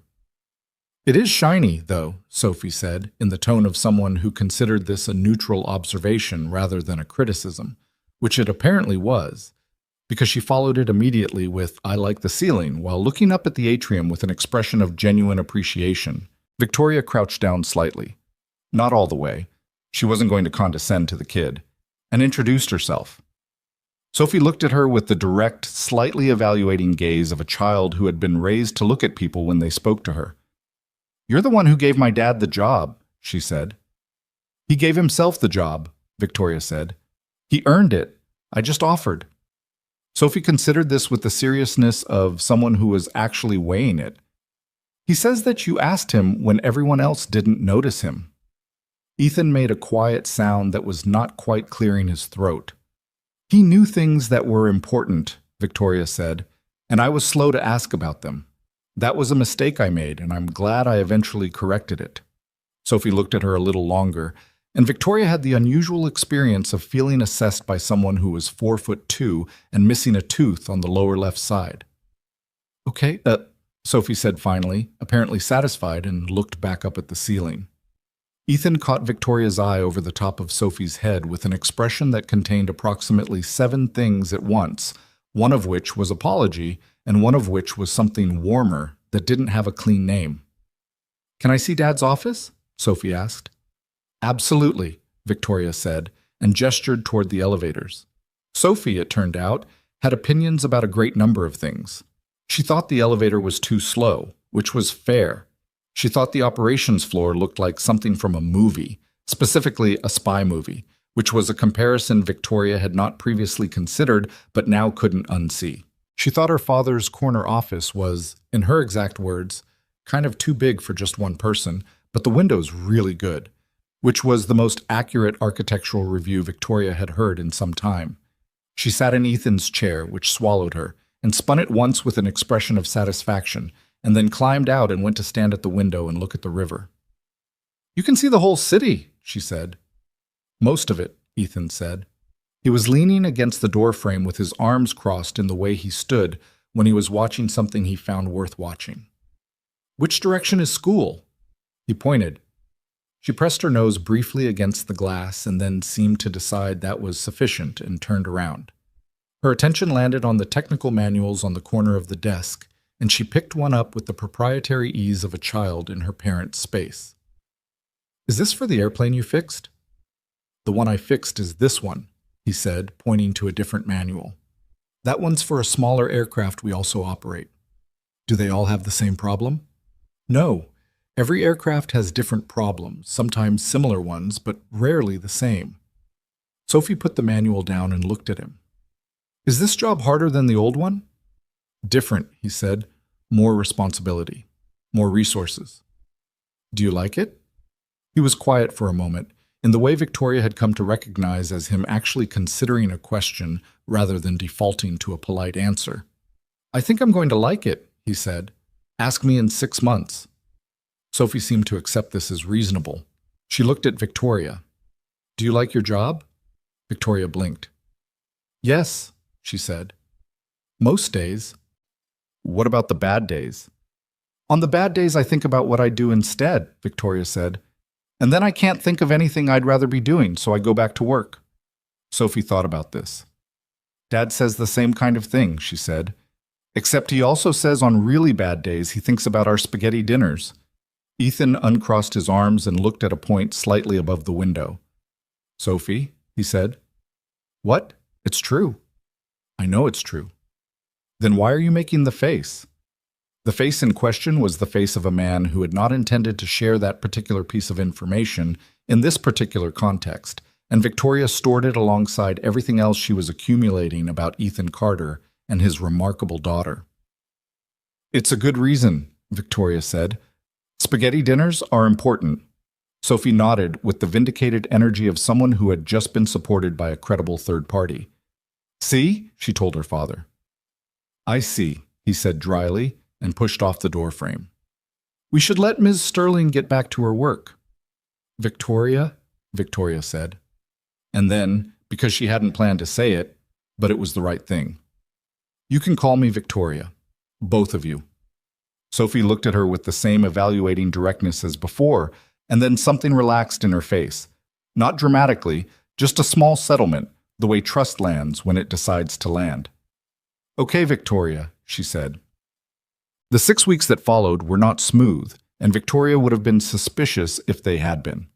Ethan's arrival reorganized things in ways that were necessary and therefore not without friction. The first significant one came from inside the Meridian relationship, specifically from a mid-level account manager named Trescott, who had been the primary contact for Sterling Air's maintenance contracts for 3 years, and who responded to Ethan's involvement with the particular territorial defensiveness of someone who understood that the new arrangement represented a reduction in Meridian's operational scope and wasn't inclined to make that easy. Trescott started small. Delayed responses to Ethan's technical documentation requests, slightly altered turnaround timelines on 2 minor service items. A meeting rescheduled twice without explanation. None of it was dramatic enough to escalate formally. All of it was just barely inside the margin of acceptable professional behavior, and all of it was clearly deliberate. Victoria noticed it in Ethan's weekly reports, which were factual and unadorned. He reported what happened and what the operational impact was, without characterizing Trescott's behavior or speculating about intent, which was either admirable or maddening depending on her mood when she read them. She called him on a Wednesday evening. The Trescott situation, she said when he picked up. Yeah. The sound of his background told her he was home. Something cooking, Sophie's television faintly audible from another room. You've been documenting it. I always document everything. I know. What's your read? He's testing whether I'll escalate, Ethan said. Some people do that when a new arrangement threatens an established one. They want to know what the response threshold is before they decide how to behave. And what's your preference for how we handle it? A beat. I'd rather not escalate if it can be resolved at the operational level. Escalation with a vendor creates friction that lasts past the original issue. If you can get Meridian's account director on a call, not Trescott, the person above him, and frame it around service alignment for the new maintenance structure, that gives them an opportunity to correct internally without it becoming a formal grievance. She turned this over. And if it continues after that? Then we escalate, he said without hesitation. But let's try the first thing first. I'll set it up, she said. Then, how's Sophie settling? The shift in his voice was small but perceptible. A slight easing, the way someone sounds when a subject changes to something they're less guarded about. Not because they were guarded before, but because this particular subject is simply warmer. She likes her teacher, he said. The school has a soccer team, which is basically the thing she cared about most. She's made one friend she actually mentions by name, which for Sophie is significant. What's the friend's name? Amara. They argued about something on the 3rd day, according to Sophie, and now they're best friends, which apparently is how Sophie processes social compatibility. Victoria found herself smiling again, which was happening with a frequency she didn't have a precedent for. That sounds about right. She asked me this morning if you were going to come watch one of her games, Ethan said, and then seemed to consider whether he'd volunteered that, and seemed to decide he had, and that was fine. I told her I'd mention it, and it was up to you. Victoria looked at her calendar. which was a disaster in the way it was always a disaster, and thought about standing on a sideline in November watching an 8-year-old play soccer. "When's the next game?" she said. Tut. The call with Meridian's account director, a decisive woman named Patricia Holt, who had built the company's aviation division from the ground up and did not tolerate operational sloppiness from her team, lasted 25 minutes. Victoria ran the first portion and then handed off to Ethan for the technical specifics, which he delivered with the same directness he brought to everything. No embellishment, no organizational softening, just here's what occurred and here's what we need differently. Patricia listened, asked 2 clarifying questions, and said she'd have it addressed by end of week. Trescott stopped being a problem by Thursday, not because he became cooperative, his manner remained what it was, but because the service delays stopped, the meeting cancellations stopped, and the documentation requests started receiving timely responses. Patricia Holt was apparently the kind of account director who communicated consequences in a language that translated clearly. The second friction point was internal and more complicated. Sterling Air's existing operations team had a de facto maintenance coordinator, a man named Phil Sutherland, who had been managing the day-to-day logistics of the fleet servicing for 4 years. Scheduling, vendor coordination, the administrative layer between the aircraft and the people who flew them. Phil was not a technician and had never claimed to be, but he had developed a working knowledge of the systems and a set of relationships with the Meridian team that gave him a kind of informal authority that wasn't on any org chart but was very real in the day-to-day operation. Phil and Ethan's relationship was civil in the way that relationships are civil when both parties are professionals and one of them has just been significantly repositioned relative to the other. Phil had reported to no one in particular on maintenance matters before. There'd been a gap in the org structure that he'd filled by proximity. And now there was a director of maintenance who was nominally his equal in seniority, but who held direct technical authority over the domain Phil had been informally managing. It was an ambiguous arrangement, and ambiguous arrangements created friction regardless of everyone's intentions. Victoria became aware of it through the margins. A slightly clipped exchange in a meeting she was in, a CC'd email that was passive in a way that made her read it twice. A scheduling conflict between Phil's coordination timeline and Ethan's service review that shouldn't have been a conflict but somehow was. Nothing dramatic, everything just slightly harder than it needed to be. She talked to Marcus. "Phil's not wrong to feel displaced," Marcus said, which was his way of telling her something she didn't necessarily want to hear but needed to. He spent 4 years building something with no resources or mandate, and now there's a person with a title and a budget doing the thing Phil taught himself to do. Even if Ethan does it better, and I think we can agree Ethan does it better, that's not an easy thing to sit with. Is it about the title? Partly, but I think it's more that nobody talked to Phil about how his role was changing before the change happened. He found out about Ethan's hire when everyone else did. Victoria stopped and thought about that. That was an oversight. It was a significant one, Marcus said, with the gentleness of someone who'd been waiting for her to see it. She went to Phil's office that afternoon, not to manage the situation, not to smooth things over with the kind of corporate warmth that everyone recognized as corporate warmth. She went to actually talk to him, which required sitting down and acknowledging that the transition had been handled imperfectly, and that his experience of it mattered, and that his 4 years of informal stewardship of a function that should have had formal oversight was something the organization should have recognized better than it did. Phil was a careful, practical man in his late 40s who did not respond to management performance. He listened to her with an expression that moved from prepared for deflection to something more cautious as she kept talking, and by the end he was just listening. "What do you actually need from this arrangement to work?" she asked. He thought about it for a moment, genuinely. "I need to know where the line is," he said. "Ethan has the technical authority and I understand why, but the operational coordination, the scheduling, the vendor calendar, the crew logistics, I know those systems. I've built those systems. I don't want to hand all of that to someone new just because they have a better title." "Then you don't have to," she said. "That's your domain. Define it formally, work out the interface with Ethan, and if the two of you can't agree on the demarcation, bring it to Marcus and we'll work it out. But the answer is not for you to step back from work you're good at just because someone was added above it." He looked at her for a moment. "Does Ethan know that's how you see it?" "He will," she said.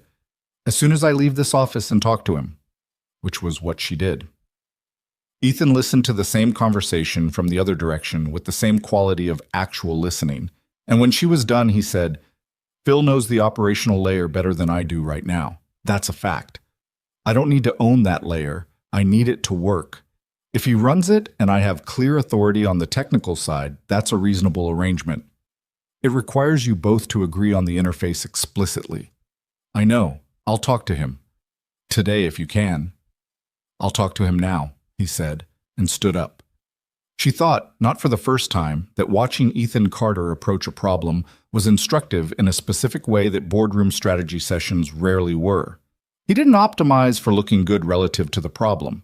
He just went at the problem directly, without accumulating the organizational scar tissue that made most people in organizations approach problems sideways. She wondered how much of that was him, and how much was simply what happened when a person spent years doing work that wasn't witnessed by anyone who mattered, so performance had never been part of the calculation.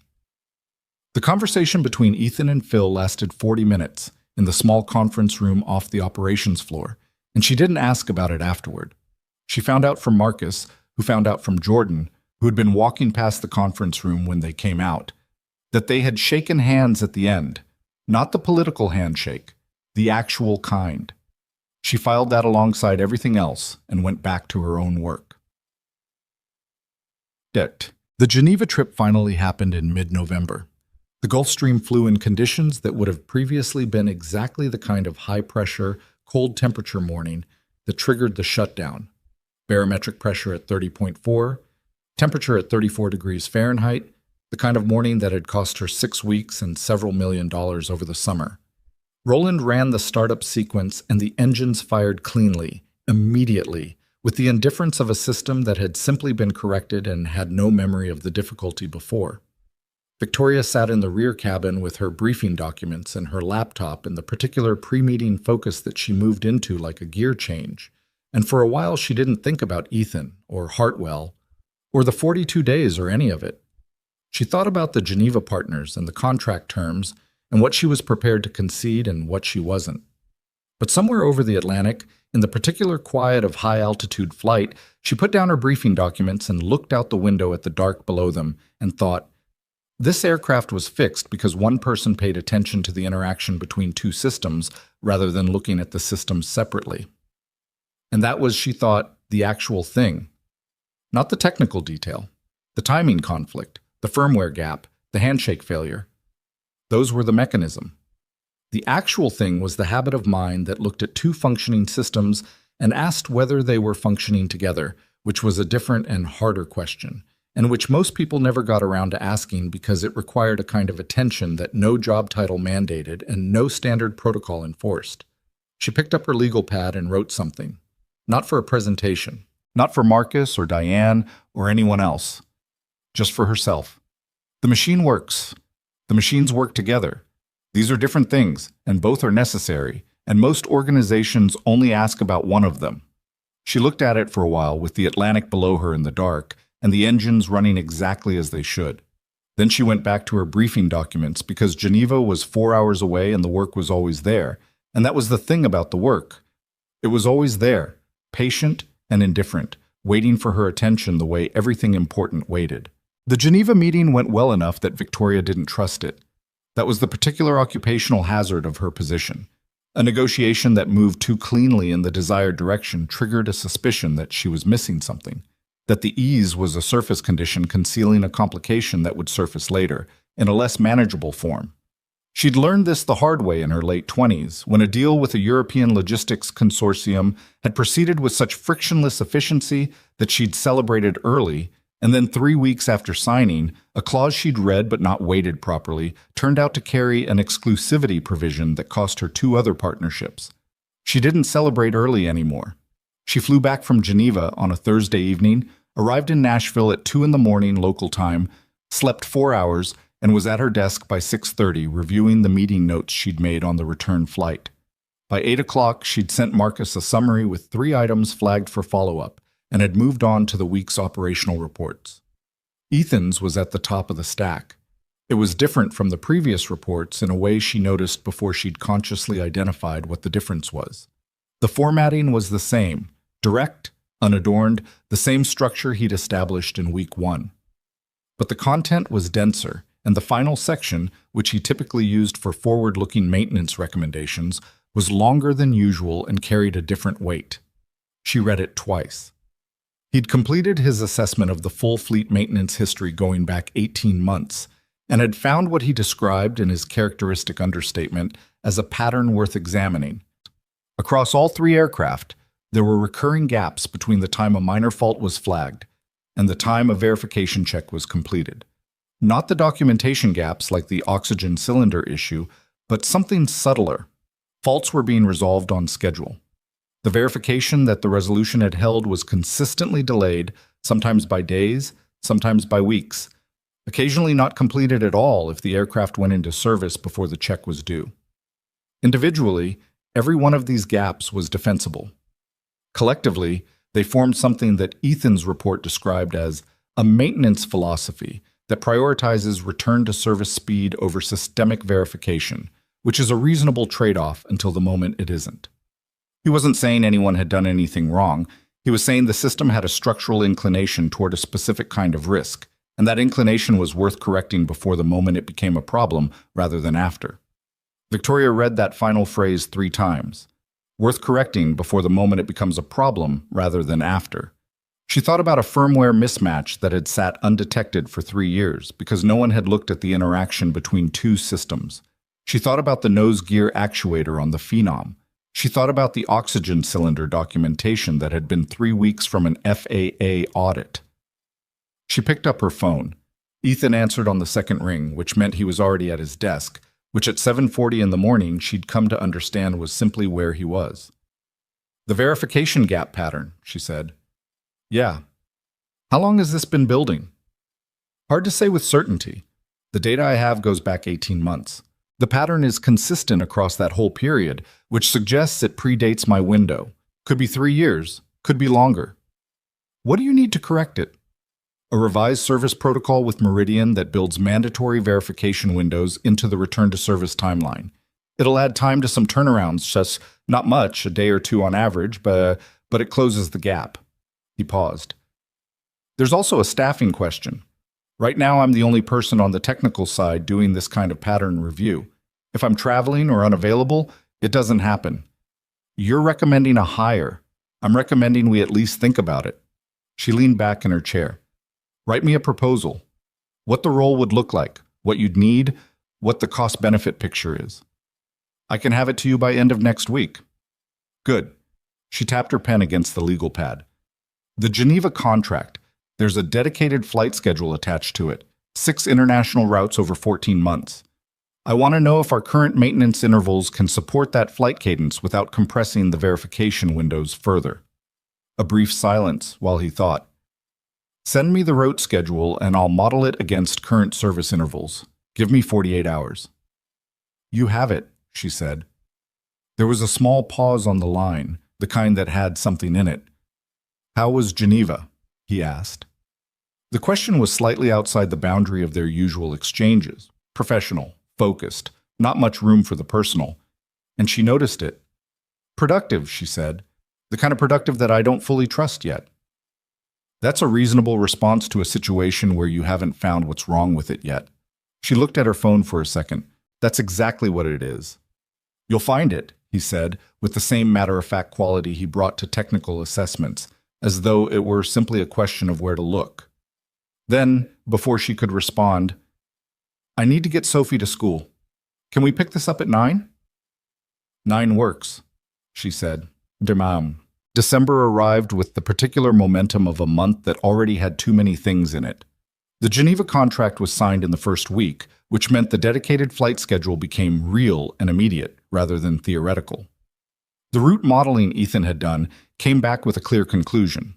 The current Meridian service intervals were adequate for the existing flight cadence, but would require restructuring to accommodate the new schedule without compressing verification windows. He'd included 3 alternative restructuring options, each with different cost and timeline implications, along with a clear statement of which one he'd recommend and why. She took his recommendation to Diane, who reviewed it for an afternoon and came back with the assessment that it was the right call financially as well as operationally, which was not something she said about many recommendations she reviewed. The Meridian restructuring negotiation took 2 weeks and was managed jointly by Ethan and Phil Sutherland, who had settled into their working arrangement with the pragmatic efficiency of two people who'd decided that the alternative was worse. Victoria observed this from a careful distance and resisted the impulse to facilitate. Sometimes the right thing was to let people work it out and not inject management into a process that was managing itself. The hire proposal came in on a Friday afternoon, formatted with the same directness as everything else Ethan produced. 1 page of rationale, 1 page of role description, 1 page of cost projection. It was the least glamorous hiring document she'd ever received and the most useful. The role he was proposing was a systems review technician, someone with avionics background and a specific inclination toward the kind of cross-system pattern analysis that had identified the Gulfstream problem, the kind that standard diagnostic tools didn't surface. There aren't a lot of people who think this way, he'd written in the rationale section. The skill set is specific and the hiring pool is small. I have one candidate in mind who I'd want to approach, but I want approval before I make contact because the approach itself will signal organizational intent, and I don't want to signal something I can't follow through on. She approved the search within the hour and sent back a single line. Make the contact. Tell me who it is when you're ready. His reply came back 9 minutes later. Her name is Reyes, Carmen Reyes. She's currently at a military aircraft maintenance facility in San Antonio. I worked alongside her briefly in Memphis. She was consulting on a freight carrier contract. She sees things differently than most people. Victoria looked at that last sentence for a moment. She sees things differently than most people. Coming from Ethan, who was not given to superlatives and who described things in the most precise terms available to him, this was the equivalent of someone else saying she was exceptional. She wrote back, set up the conversation. The thing nobody had told Victoria about hiring exceptional people, though she supposed she should have figured it out on her own by now, was that exceptional people had existing situations that were genuinely good and required an actual reason to leave them. Carmen Reyes was not a person sitting in a mediocre job waiting to be discovered. She was a 35-year-old avionics specialist with a DoD clearance and a role that paid well and offered the kind of technical challenge that most private sector positions couldn't match. Ethan called her on a Tuesday. Victoria didn't listen in. She'd offered to, and he'd said he'd rather handle the initial conversation himself, which she respected. He came to her office afterward and stood in the doorway with his jacket on, which meant he'd been somewhere else in the building and stopped on the way to his own office. She's interested, he said, but she has questions about what the actual work would look like day to day. She's been in government-adjacent work long enough that she's skeptical of private sector pitches. Reasonable, Victoria said. What did you tell her? I told her the truth, that we're a small fleet operation that's trying to build a maintenance philosophy that most private aviation doesn't bother with, that the work is less glamorous than what she's doing, but that she'd have more direct influence on how the system develops, and that the person she'd be working with, a slight pause, was me. Victoria looked at him. And that was the selling point? I didn't say it as a selling point, he said, mildly. She asked who she'd report to. I told her. How did she respond? Something crossed his face that was not quite a smile but was in the neighborhood. She said she'd heard worse answers. Set up a formal meeting, Victoria said. I want to be in it. I was going to suggest that, he said. The meeting with Carmen Reyes happened over video, which was Reyes's preference, and which gave Victoria her first look at the person Ethan had described with that specific, uncharacteristic superlative. Reyes was compact and precise in the way she occupied her side of the screen. Not rigid, just economical, like someone who had learned to operate in environments where excess motion was a liability. She had close-cropped hair and the particular quality of attention in her eyes that Victoria had come to associate with people who were genuinely listening rather than waiting for their turn. She asked good questions, not impressive questions, the kind people ask when they want to demonstrate that they've done their research, but functionally good questions, the kind that came from actually wanting to know things. She asked about the specific failure mode Ethan had identified on the Gulfstream, not because the story wasn't public within the company, but because she wanted to understand his analytical process. She asked about the verification gap pattern and what the current protocol revision looked like, and whether the fleet was likely to expand and on what timeline. She also asked, directly and without apology, what had happened to the previous maintenance structure and why it had taken 42 days and 200 specialists to find a firmware mismatch. Victoria answered that one herself. Because we were asking the wrong questions of the wrong people in the wrong order, and we've built a structure now that's designed to address that. That's why this role exists. Reyes looked at her for a moment. Most people say something like that and mean it about half as much as they think they do. Probably true, Victoria said. I'd rather you evaluate whether I mean it based on what you see if you take the role. What's the timeline on the decision? Whenever you're ready. I won't tell you we need an answer by Friday because I think artificial urgency is an insult to the candidate and to the role. Reyes glanced off screen for a moment, then back. Ethan said you'd say something like that. Victoria looked at Ethan, who was sitting slightly off camera on his side of the call. He shrugged, which for him was a significant gesture. Reyes took 2 weeks. She accepted on a Thursday morning in late December with the straightforward brevity of someone who had made the decision several days earlier and waited to make sure it still looked right from a few different angles. She had a 90-day transition timeline from her current role, which meant she wouldn't start until April, which was longer than Victoria would have chosen, but which she didn't argue with because she'd told Reyes she wouldn't apply artificial urgency, and she was not going to become the kind of person who said things and then did the opposite when the things became inconvenient. April, she told Ethan when the acceptance came through. April works, he said. Gives me time to get the protocol revision fully implemented before she arrives.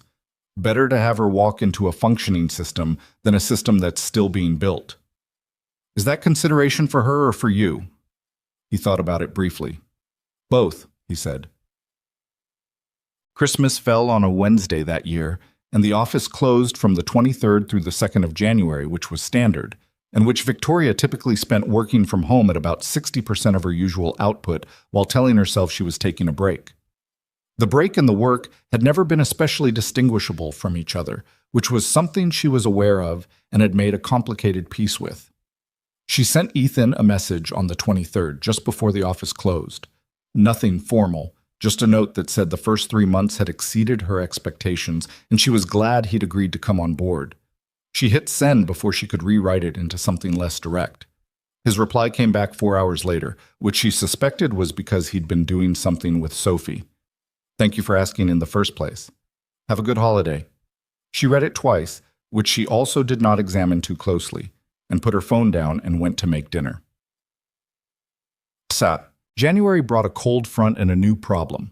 She was in the office on the 7th, back from the holiday gap, and running at the particular intensity she always hit at the start of a new year, when the accumulated possibilities of 12 months felt briefly manageable, when Marcus came to her door at 10:30 with an expression she recognized. Consolidated Meridian, he said. She looked up.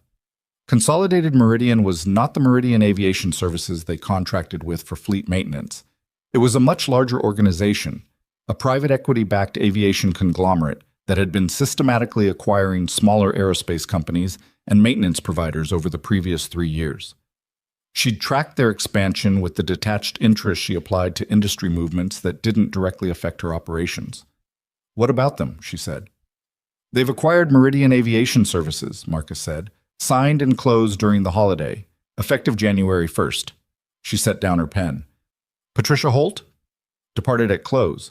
Standard acquisition exit. She negotiated it as a condition of the sale, apparently.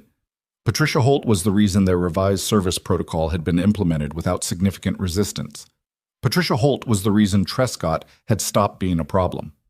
Patricia Holt was, in Victoria's assessment, the adult in the room at Meridian who made the relationship functional.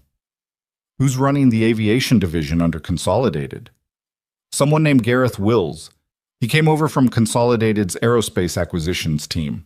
No maintenance background. His background is in restructuring acquired operations for profitability. Victoria looked at Marcus for a moment. Get Ethan. Ethan was in her office in 7 minutes. She told him what she'd told Marcus and watched his face do what it did when he was processing a technical problem. not showing the processing, just going slightly still while it happened.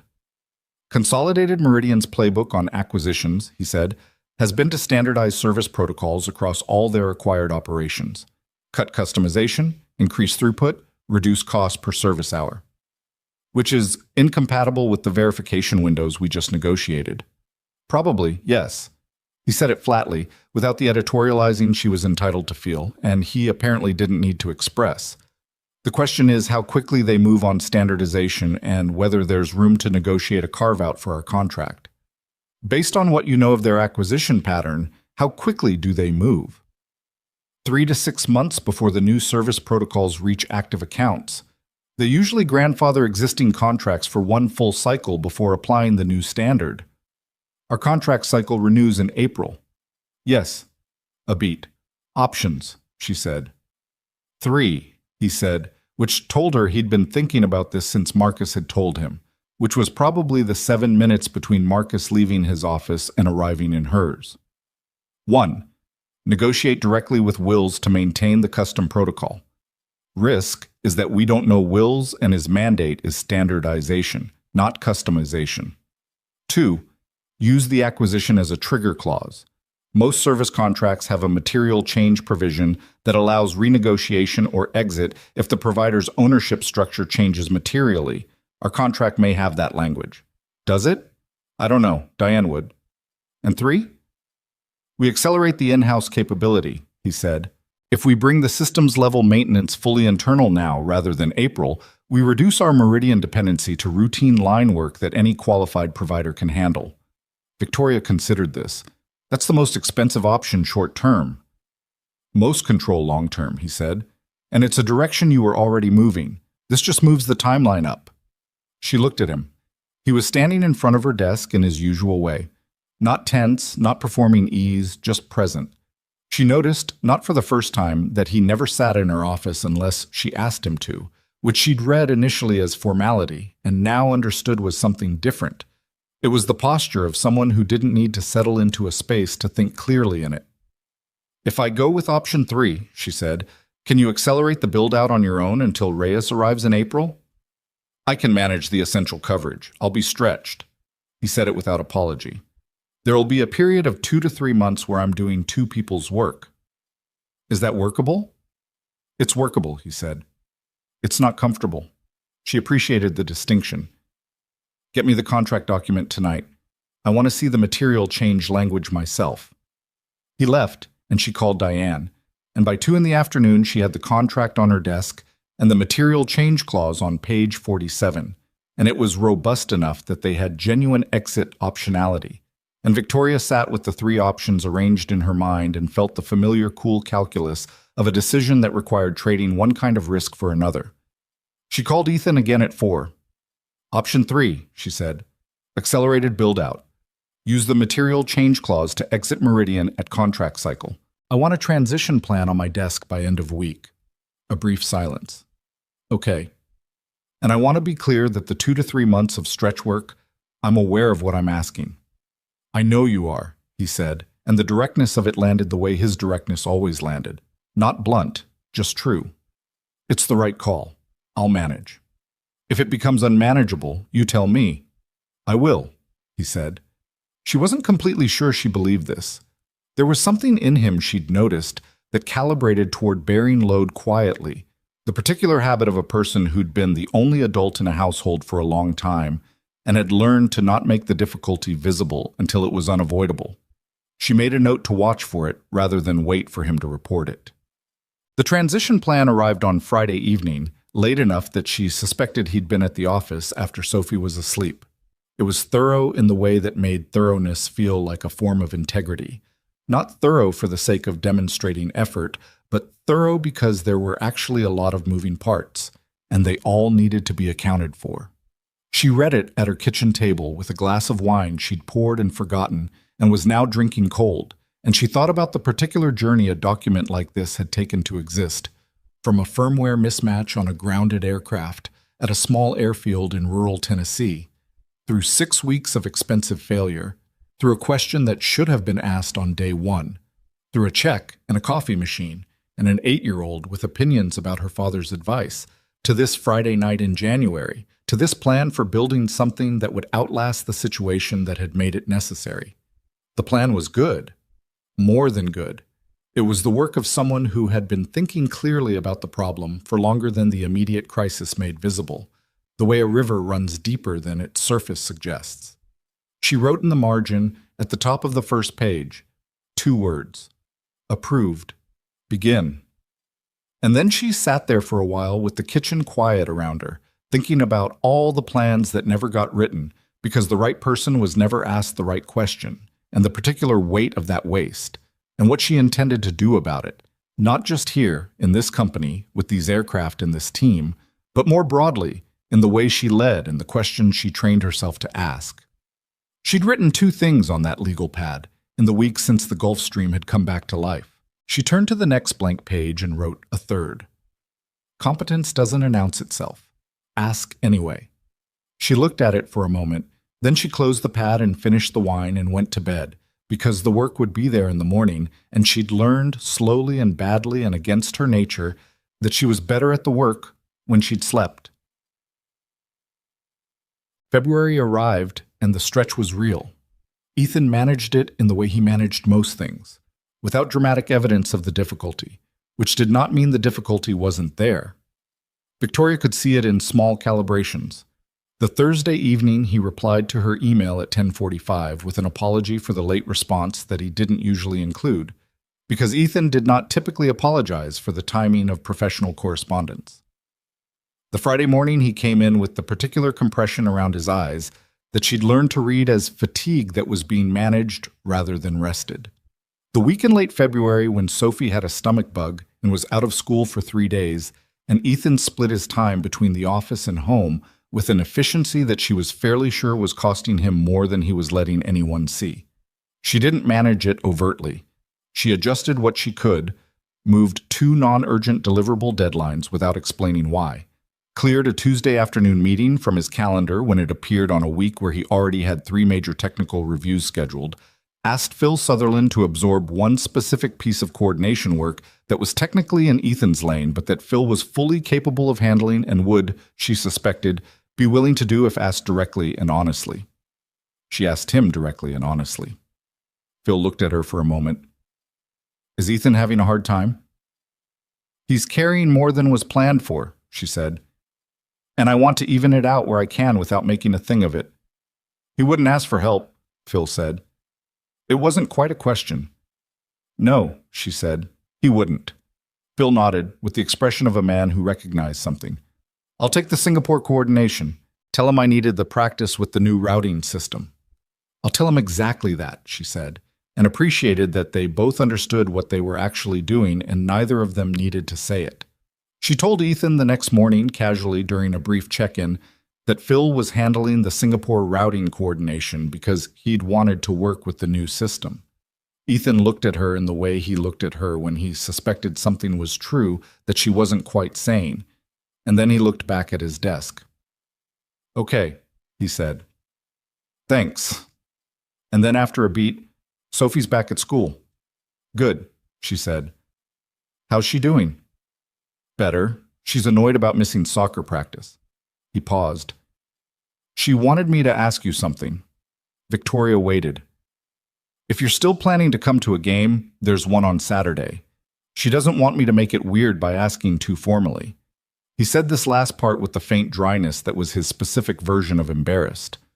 So I'm asking informally. Victoria looked at her calendar in her head.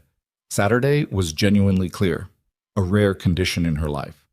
Tell her I'll be there, she said. Something in Ethan's face settled, not dramatically, just that small shift she'd learned to look for. Okay, he said. She'll be pleased. He left, and Victoria sat for a moment in the particular warmth of something that had nothing to do with business, which was unusual enough in her office that she let herself sit with it for an extra moment before going back to work. The soccer field was not what Victoria had expected, which was her own fault for not having expectations calibrated to anything real. She'd pictured something organized, bleachers maybe, a proper facility.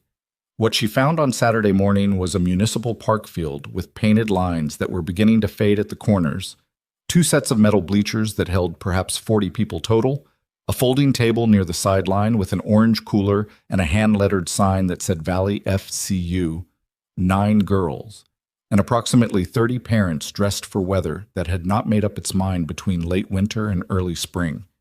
She arrived 7 minutes before kickoff, which she'd timed deliberately, and stood at the edge of the bleachers trying to locate Ethan in a crowd of unfamiliar faces. He found her first. "You came," he said, from about 10 feet away, with the tone of someone who had believed she would, but had not quite believed it until this moment. "I said I would," she said. He nodded, accepting this, and gestured toward a space on the lower bleacher where there was room. He was wearing the same work jacket he wore everywhere, and he had a travel mug that was not his usual thermos, which she suspected was a Sophie-directed upgrade because the thermos had apparently been deemed insufficiently parental for public appearances. He looked less tired than he had on Friday, which meant the weekend had given him something the week had taken. "Where is she?" Victoria asked. He pointed. Sophie was at the far end of the field in a yellow and blue kit that was slightly too large for her, shin guards visible above her socks, talking to a girl Victoria presumed was Amara, with the animated focus of someone discussing something of genuine tactical importance. "She knows you're here?" Victoria asked. "I texted her coach to tell her," he said. "The coach told her before warm-ups. She pretended not to care." "Did she care?" "She's been checking the sideline every 30 seconds since warm-ups started," he said, and his voice had the particular warmth of a man who found his daughter's emotional transparency both moving and faintly amusing. Victoria looked at the field, at this small person in the oversized kit who was pretending not to look at the sideline, and felt something shift in her chest that she didn't immediately try to name. The game was not elegant. U9 soccer was not, as it turned out, a sport of tactical sophistication. It was 12 small people chasing a ball with a fierce collective energy that bore only a loose relationship to the formal structure of the game as Victoria understood it. But Sophie, she noticed, was different from the general chase. She positioned herself slightly ahead of the cluster, reading the ball's trajectory before it arrived, moving to where it was going rather than where it was. Twice in the first half, she created chances that her teammates couldn't quite finish. Once she scored, a low shot to the left corner that the opposing goalkeeper didn't fully reach, and she wheeled away from the net with her arms out, and her face split open with the kind of joy that 8-year-olds have before they learn to moderate it for an audience. She looked directly at the sideline, at her father, and at Victoria, standing beside him. Ethan raised his travel mug in a small acknowledging gesture that said everything without performing anything.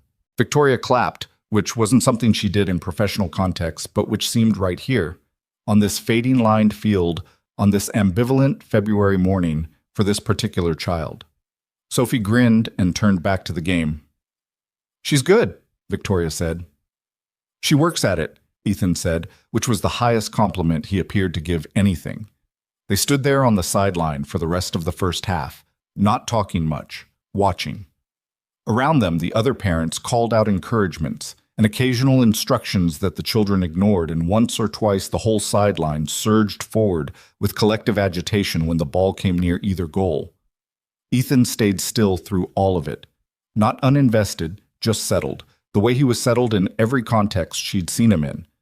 At halftime, Sophie ran over with the unself-conscious speed of a child who had not yet learned to approach things gradually. She stopped in front of Victoria, slightly out of breath, with a grass stain on her left knee that hadn't been there at kickoff. "You actually came," she said. "I said I would," Victoria said, which was the same thing she'd said to Ethan, and which landed the same way. Received, considered, and apparently found to be sufficient. "Did you see my goal?" "I did." "It went to the left because the keeper was leaning right," Sophie said, with the precision of someone who wanted the tactical reasoning acknowledged, not just the outcome. "I saw her leaning before I shot." "That's good decision-making," Victoria said. Sophie looked at her with a brief evaluating flash. "Dad says that's the difference between playing the game and understanding the game." Victoria glanced at Ethan. He was looking at his travel mug. "He's right," Victoria said. Sophie seemed satisfied. She looked between the two of them for a moment with the unfiltered perception of a child who noticed things that adults had decided not to say out loud. And then she said, "I'm glad you're friends." with the directness that Victoria had come to understand was simply Sophie's natural register, and ran back to her team. The word friends sat in the air for a moment. Ethan looked at the field. Victoria looked at the field. Neither of them said anything, and the particular quality of the silence was different from the silences she'd catalogued from him before.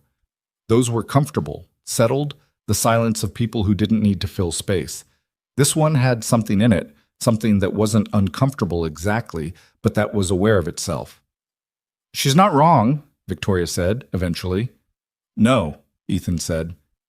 "She usually isn't." The second half started, and the moment passed into the game, and Victoria stood on that sideline for the remaining 22 minutes and thought about a question she'd been turning over for weeks without quite letting herself look at it directly. What she was building at Sterling Air, and what the people inside it were to her, and whether she'd spent so long treating proximity as a liability.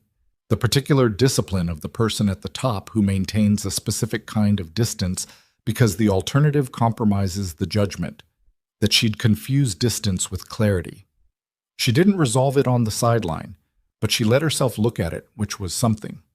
Valley FC won 3-1. Sophie scored once and assisted once and celebrated both with equal enthusiasm, which was the right proportion. Carmen Reyes arrived in April on a Tuesday, which was not a dramatic arrival.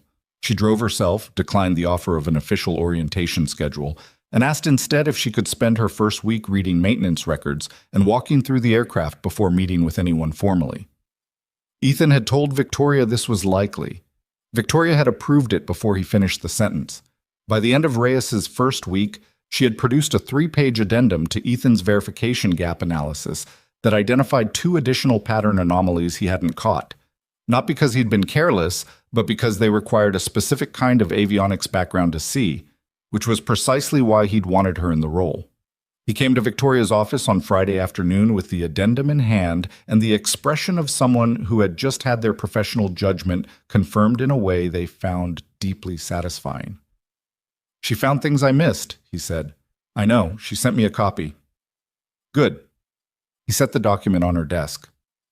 "She wants to propose a monthly cross-system review protocol, not just fleet-wide. She wants to look at the interface between our maintenance systems and the operational scheduling systems. She thinks there may be communication gaps there too." Victoria looked at him. "Between the maintenance systems and the operational systems?" "Yeah. Like the interface gap between 2 systems that were each functioning correctly, but not functioning correctly together." He held her gaze for a moment. "Yeah," he said, again, with something in his voice that was too contained to be called amusement, but was in the same territory. "Tell her yes," Victoria said, "and tell her to bring whatever she needs to make it work." He took the document back and turned to leave. "Ethan." He stopped. She'd been thinking about how to say this for a while, which was unusual. She was not typically someone who labored over how to phrase things, preferring directness to polish. But this felt like something that needed to be said right, not just said.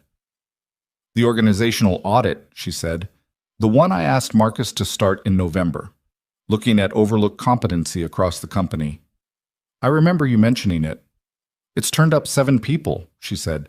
7 people doing work that significantly exceeds what their role descriptions account for, in departments that had no mechanism for that work to become visible to anyone who could act on it. She paused. 3 of them have already been repositioned. The other 4 are in process. He was quiet. "I'm telling you because it started with you," she said. "And because I think you should know that the thing that happened at Hartwell, so the 6 weeks and the 200 specialists, and the answer that was standing right there the whole time, that wasn't just a mechanical failure. It was a systematic one. And fixing the systematic failure is taking longer than fixing the aircraft did. But it's happening." He stood in her doorway for a moment with the document in his hand. "How many more do you think there are?" he said. "Across the company?"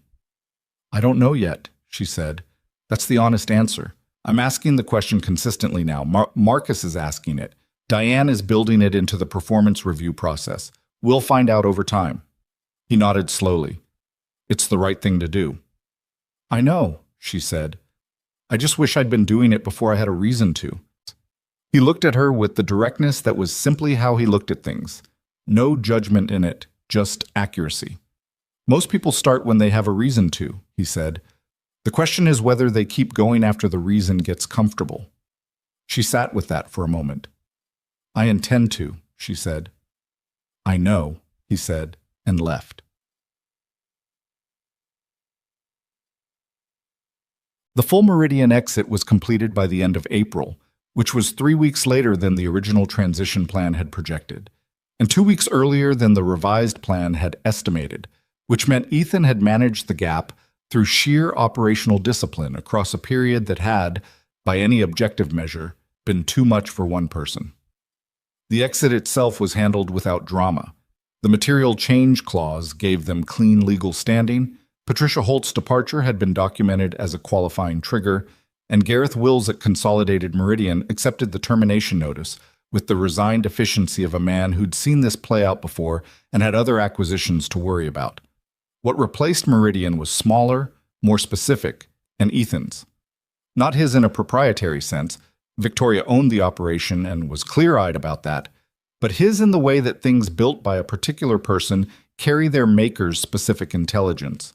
The in-house maintenance capability he'd constructed over 5 months had the same qualities as everything else he produced: direct, thorough, not interested in looking impressive, interested in working correctly. He'd contracted 3 specialized independent technicians for the work Reyes and he couldn't cover internally, and he'd selected them on criteria that looked slightly unusual to Diane until she understood what she was looking at, which was someone hiring for the ability to see system interactions rather than system components. You're building a team that thinks like you, Diane told him during a budget review in early May. I'm building a team that thinks about problems from multiple angles simultaneously, he said. I'm one angle, Reyes is another. The contractors cover the others. Is there a difference between those two things? He thought about it. Hopefully yes, he said. A team that thinks like me would have my blind spots. A team that covers multiple angles has fewer. Diane reported this exchange to Victoria with the tone of someone who had found it instructive and was passing it along on that basis. Victoria added it to the accumulation. All the things Ethan said that she found herself returning to, not because they were aphoristic or designed to be remembered, but because they had the quality of something a person arrived at through actual experience rather than borrowed wisdom. The thing between Victoria and Ethan, the thing Sophie had named simply and accurately on the sideline in February, the thing that neither of them had addressed directly in the months since, didn't resolve itself tidily, because things between real people rarely did. What it did was grow in the way that things grow when two people are in regular proximity and are both honest and are both, in their different ways, slightly cautious about the things they value. It was in the after-hours calls that started as operational and sometimes didn't stay that way entirely. In the Tuesday evening in March when she'd called about a Geneva contract addendum and they'd spent 40 minutes on that and then another 20 on something Sophie had said about why people pretended not to care about things they cared about, which was a philosophical question that an 8-year-old had apparently posed at dinner and that Ethan had found he couldn't answer to his own satisfaction. And the Saturday in April when she'd run into him and Sophie at a farmer's market 2 blocks from her building, and the 3 of them had walked a circuit of the stalls together, and Sophie had negotiated the purchase of a jar of local honey with a vendor with the focused seriousness of a small business person, and Ethan had watched her with that expression that was too layered to have a single name. It was in the fact that she knew what that expression meant, which required having watched it often enough to learn to read it. Nothing was said because nothing needed to be said yet, which was a distinction she held carefully. The difference between not saying something because the time wasn't right and not saying something because the saying felt too risky. The first was patience. The second was a different kind of problem, and she watched herself to make sure she wasn't confusing them. In June, she found herself on the sideline of another soccer game, which had become a periodic occurrence, not every week, but enough to be a pattern, enough that the other Valley FC parents recognized her and nodded, enough that Sophie had started telling people that her dad's boss was a soccer person now, which was not accurate but which Victoria found she didn't particularly want to correct. After the game, a 2-2 draw that Sophie took very seriously, Ethan and Victoria stood near the parking lot while Sophie talked to Amara with the intensity that characterized all of Sophie's social interactions, and Ethan said, without looking at her, She asks about you when you're not at games. Victoria didn't say anything immediately. I thought you should know, he said. Not to create pressure, just, she does. What does she ask? Whether you're coming, what you're working on. Once she asked if you had people who took care of you. He paused. I didn't have a good answer to that one. Victoria looked at the field, where the grass was beginning to green up in the early summer warmth. What did you tell her? I told her you were good at taking care of yourself. Another pause. She said that wasn't the same thing. It wasn't the same thing. That was precisely accurate, and coming from Sophie, it was the kind of accuracy that had no defensive position available to it. She's not wrong, Victoria said. She usually isn't, Ethan said, which was what he'd said in February, and the echo of it was not accidental. She looked at him then, and he was already looking at her, which meant he'd been looking at her while she looked at the field, and the directness of it didn't have the quality of someone trying to communicate something he couldn't say. It had the quality of someone being simply present, which was the thing he was, consistently, in every context she'd seen him in. I don't know how to do this carefully, she said. I know how to do the work. The space between that and everything else? She stopped. It wasn't a complete sentence, and she didn't try to finish it artificially. I know, he said. Me too. Sophie matters. Your situation matters. The fact that I'm your employer matters, and I'm not going to pretend it doesn't complicate the structure. It does complicate it, he said without dismissing it. That's true. So I think we go slowly, she said, and we're honest about what we're doing.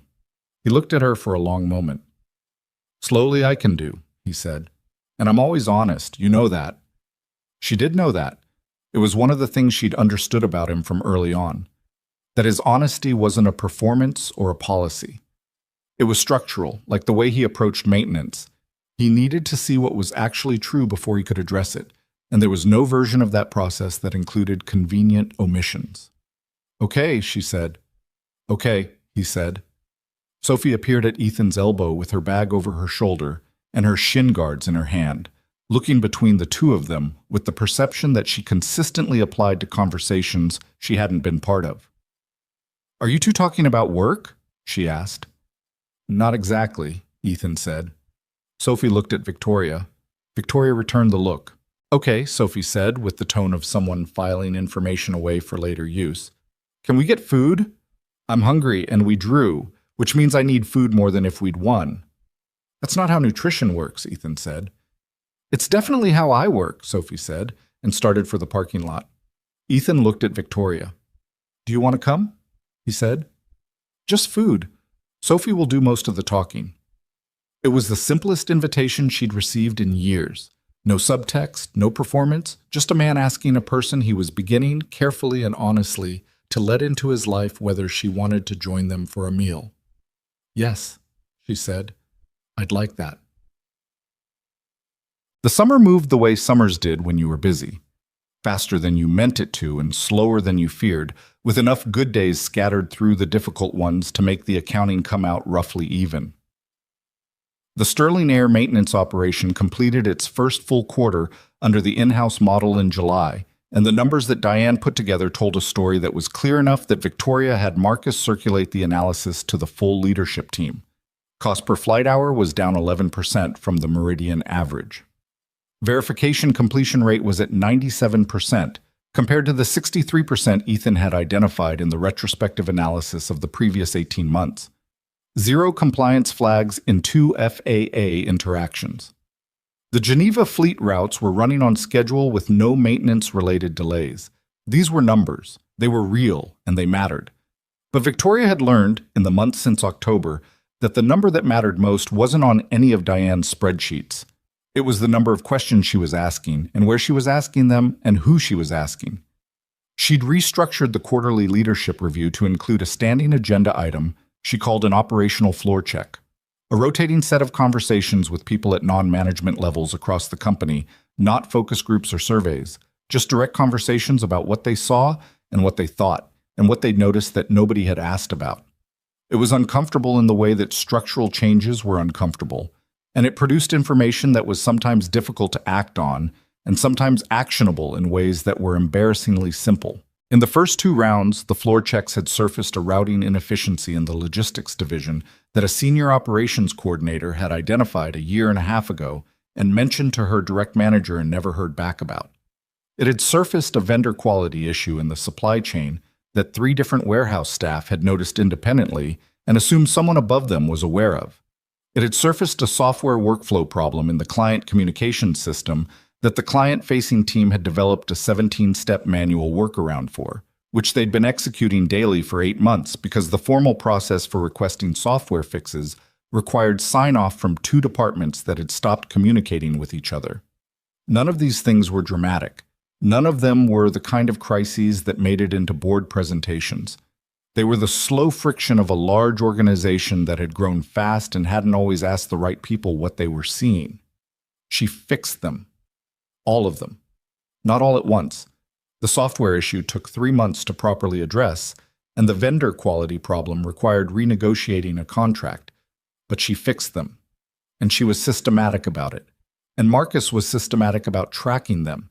And by August, there was a working process rather than a single instinct. One of the people she talked to during an August floor check was a young logistics coordinator named Benny Tran, 26 years old, who had been with the company for 11 months and who had developed, on his own initiative and without anyone asking, a predictive model for identifying likely delivery delays based on weather pattern combinations and historical route data. He'd built it in a spreadsheet because he didn't have access to the company's data systems at his level, and he'd been using it to quietly adjust his own workflow for 4 months, and it had improved his on-time performance by 18%, and no one had known about it except Benny. Victoria sat with Benny for 40 minutes in a small conference room on the 7th floor, listening to him explain the model with the careful hesitancy of someone who wasn't sure whether what he'd built was going to be received as initiative or as overstepping, and she thought, with a clarity that was no longer surprising but still landed with force, "Here is another one." She told Marcus about Benny that afternoon. "How many is that?" Marcus said. "Since November?" 11. 12, including Benny. Marcus was quiet for a moment. "What do you want to do with this?" "I want it to be a system," she said, "not a series of accidental discoveries. I want the organization to have a mechanism for people like Benny to surface what they know without having to wait for someone at my level to accidentally ask the right question. That's a significant structural change." "I know," she said. "I want a proposal by end of month. Use Diane on the structural side and talk to Ethan about how he'd approach the knowledge surfacing problem. He's thought about this more than anyone." Marcus paused again. "You want Ethan on an organizational design project."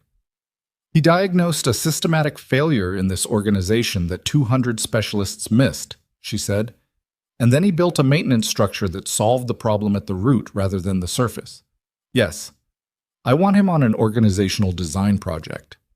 He's not going to love that it's outside his lane." "I know," she said. "Ask him anyway." Ethan did not love it, exactly, but he engaged with it the way he engaged with everything, seriously and without performance. He and Marcus and Diane met 4 times over 3 weeks and produced a proposal that was, as Diane put it, structurally unusual but operationally rigorous, which was a fair description of anything Ethan had a hand in. The proposal was for what they called a competency visibility program. Not a suggestion box, not a talent identification process, but a structured set of direct conversations embedded into the annual review cycle at every level, asking specifically what each person knew that wasn't captured in their role description and what they'd noticed that nobody above them had addressed. The answers would be routed to a small cross-functional team with the mandate and authority to act on what they found within a defined time frame. It was not complicated. That was deliberate. Ethan had pushed back twice on elements that added process without adding function, and Diane had agreed both times, and Marcus had let them argue it out without intervening, which was the right call. Victoria read the proposal on a Thursday evening at her kitchen table, the same table where she'd sat in the early days of the Gulfstream problem with a legal pad and the particular focused dread of a problem she couldn't solve. The table had accumulated things since then. A coffee ring from a Saturday morning she remembered, a scratch from Sophie's backpack zipper on a day in March when the 3 of them had ended up here after the farmer's market, the small physical record of a life that had been expanding in directions she hadn't planned. She wrote approved at the top of the first page and signed it. Then she sat for a while. She was 30 years old. She had built a billion-dollar company through a combination of clear vision, relentless work, and a willingness to be wrong that she'd cultivated deliberately because she'd noticed early that people who couldn't be wrong got slower over time. She had a floor-to-ceiling window in her office and a penthouse and a legal pad with 3 lines on it that had become a kind of private document of what the previous year had taught her. She went and got the pad and turned to the page with the 3 lines. The assumption of irrelevance is not a neutral act. It costs things. The machine works. The machines work together. These are different things and both are necessary, and most organizations only ask about one of them. Competence doesn't announce itself. Ask anyway. She looked at them for a while. Then she wrote a 4th. The answer is usually already there. The question is whether you've built something that allows it to be heard. She thought about a man in a work jacket standing at the edge of a hangar with a thermos, watching, saying nothing, because nobody had asked. She thought about what it cost, not just her 6 weeks and her millions, but what it cost him, all those years of knowing things that the rooms he was in didn't have a mechanism to receive. She thought about Benny Tran and his spreadsheet and his 18% improvement that had been invisible for 4 months. She thought about the 7 people Marcus had identified, and the 12 since then, and however many more there were in the quiet periphery of the organization, carrying knowledge that the structure hadn't learned to ask for yet. That was the actual problem. Not the firmware gap, not the verification windows, not the Meridian transition. The actual problem was an organizational habit of assuming that the people who knew things and the people with visible authority to act on things were the same people, when often they weren't even in the same room. She'd spent a year correcting that assumption in every way she could reach, and she'd made progress, and the progress was real, and it wasn't enough yet. She didn't write that down. She just sat with it, because some things needed to be uncomfortable rather than resolved, needed to stay in the form of an obligation rather than a conclusion. So they kept producing motion instead of settling into something you could file away and consider handled. In September, on a Sunday afternoon, Victoria was in her apartment when her phone buzzed with a message from Ethan that said simply, "Sophie wants to show you something. Are you free?" She texted back, "Yes." They arrived 20 minutes later. Sophie had a drawing set, not the casual drawing of a child filling time, but something she'd worked on. You could see the effort in it, the multiple lines where she'd corrected herself, the particular seriousness of someone who had tried to make a thing look the way she saw it in her head. It was the view from Ethan's office, the river, the city curve, the specific geometry of the window frame. She'd done it in colored pencil, and the proportions were not exact, and the perspective had the characteristic almost rightness of a child who understood what perspective was, but was still learning how to execute it. At the bottom, in her handwriting, she'd written, "Dad's window," where he uses his knowledge. Victoria held it for a long moment. She looked at Ethan over the top of Sophie's head. He had the expression she'd spent a year learning to read, the one that was too layered for a single name, the one that had pride and warmth and something more private underneath, all of it held together with the self-possession of a man who had learned, over years of doing excellent work in rooms that didn't notice him, to carry what mattered internally. "It's for you," Sophie said. "If you want it." "I want it," Victoria said. She meant the drawing. She meant more than the drawing, and Sophie, who noticed things, appeared to know this and looked satisfied in the quiet way she looked satisfied when the world was confirming something she'd already decided was true. Victoria kept the drawing. She had it framed. Not expensively, just properly, the way things worth keeping deserve to be kept. And she hung it in her office, not on the prominent wall where clients could see it, but on the wall beside her desk, in her line of sight when she looked up from her work. The river, the city, the window frame, Dad's window, where he uses his knowledge.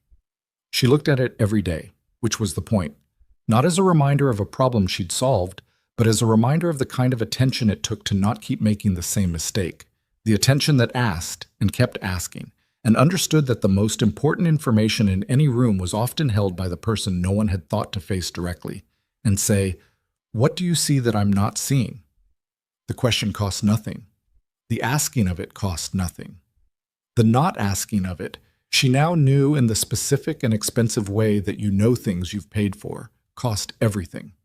She looked at the drawing and she looked at the river in the real window opposite, and outside her door the company ran. Ethan in his office 1 floor down, Reyes in her systematic patient examination of the spaces between systems. Phil Sutherland running the operational coordination with the thoroughness of a man who'd been given room to do what he was good at. Benny Tran with his new data access and his model that was now being formalized into a company-wide tool. Marcus and Diane building the scaffolding for a program that would, over time, make the next Ethan Carter slightly less invisible, slightly sooner, at slightly less cost to everyone involved. It wasn't finished. It was never finished. That was the nature of the work. Not a problem you solved and filed, but a direction you chose and kept choosing every day, in the questions you asked, and the rooms you entered, and the people you turned toward and said, "I'm listening. What do you know?" Victoria Sterling turned back to her desk, and the morning's work, and the ongoing difficult project of building something worth building, and she did not feel particularly that she had arrived anywhere. She felt more accurately that she understood better where she was going, which was not the same thing but was, in her experience, more useful. Outside, the city moved through another ordinary day. Somewhere in it, a small girl in a soccer kit was learning that the difference between playing and understanding was where you looked before the ball arrived. It was, Victoria thought, not a bad thing to learn early.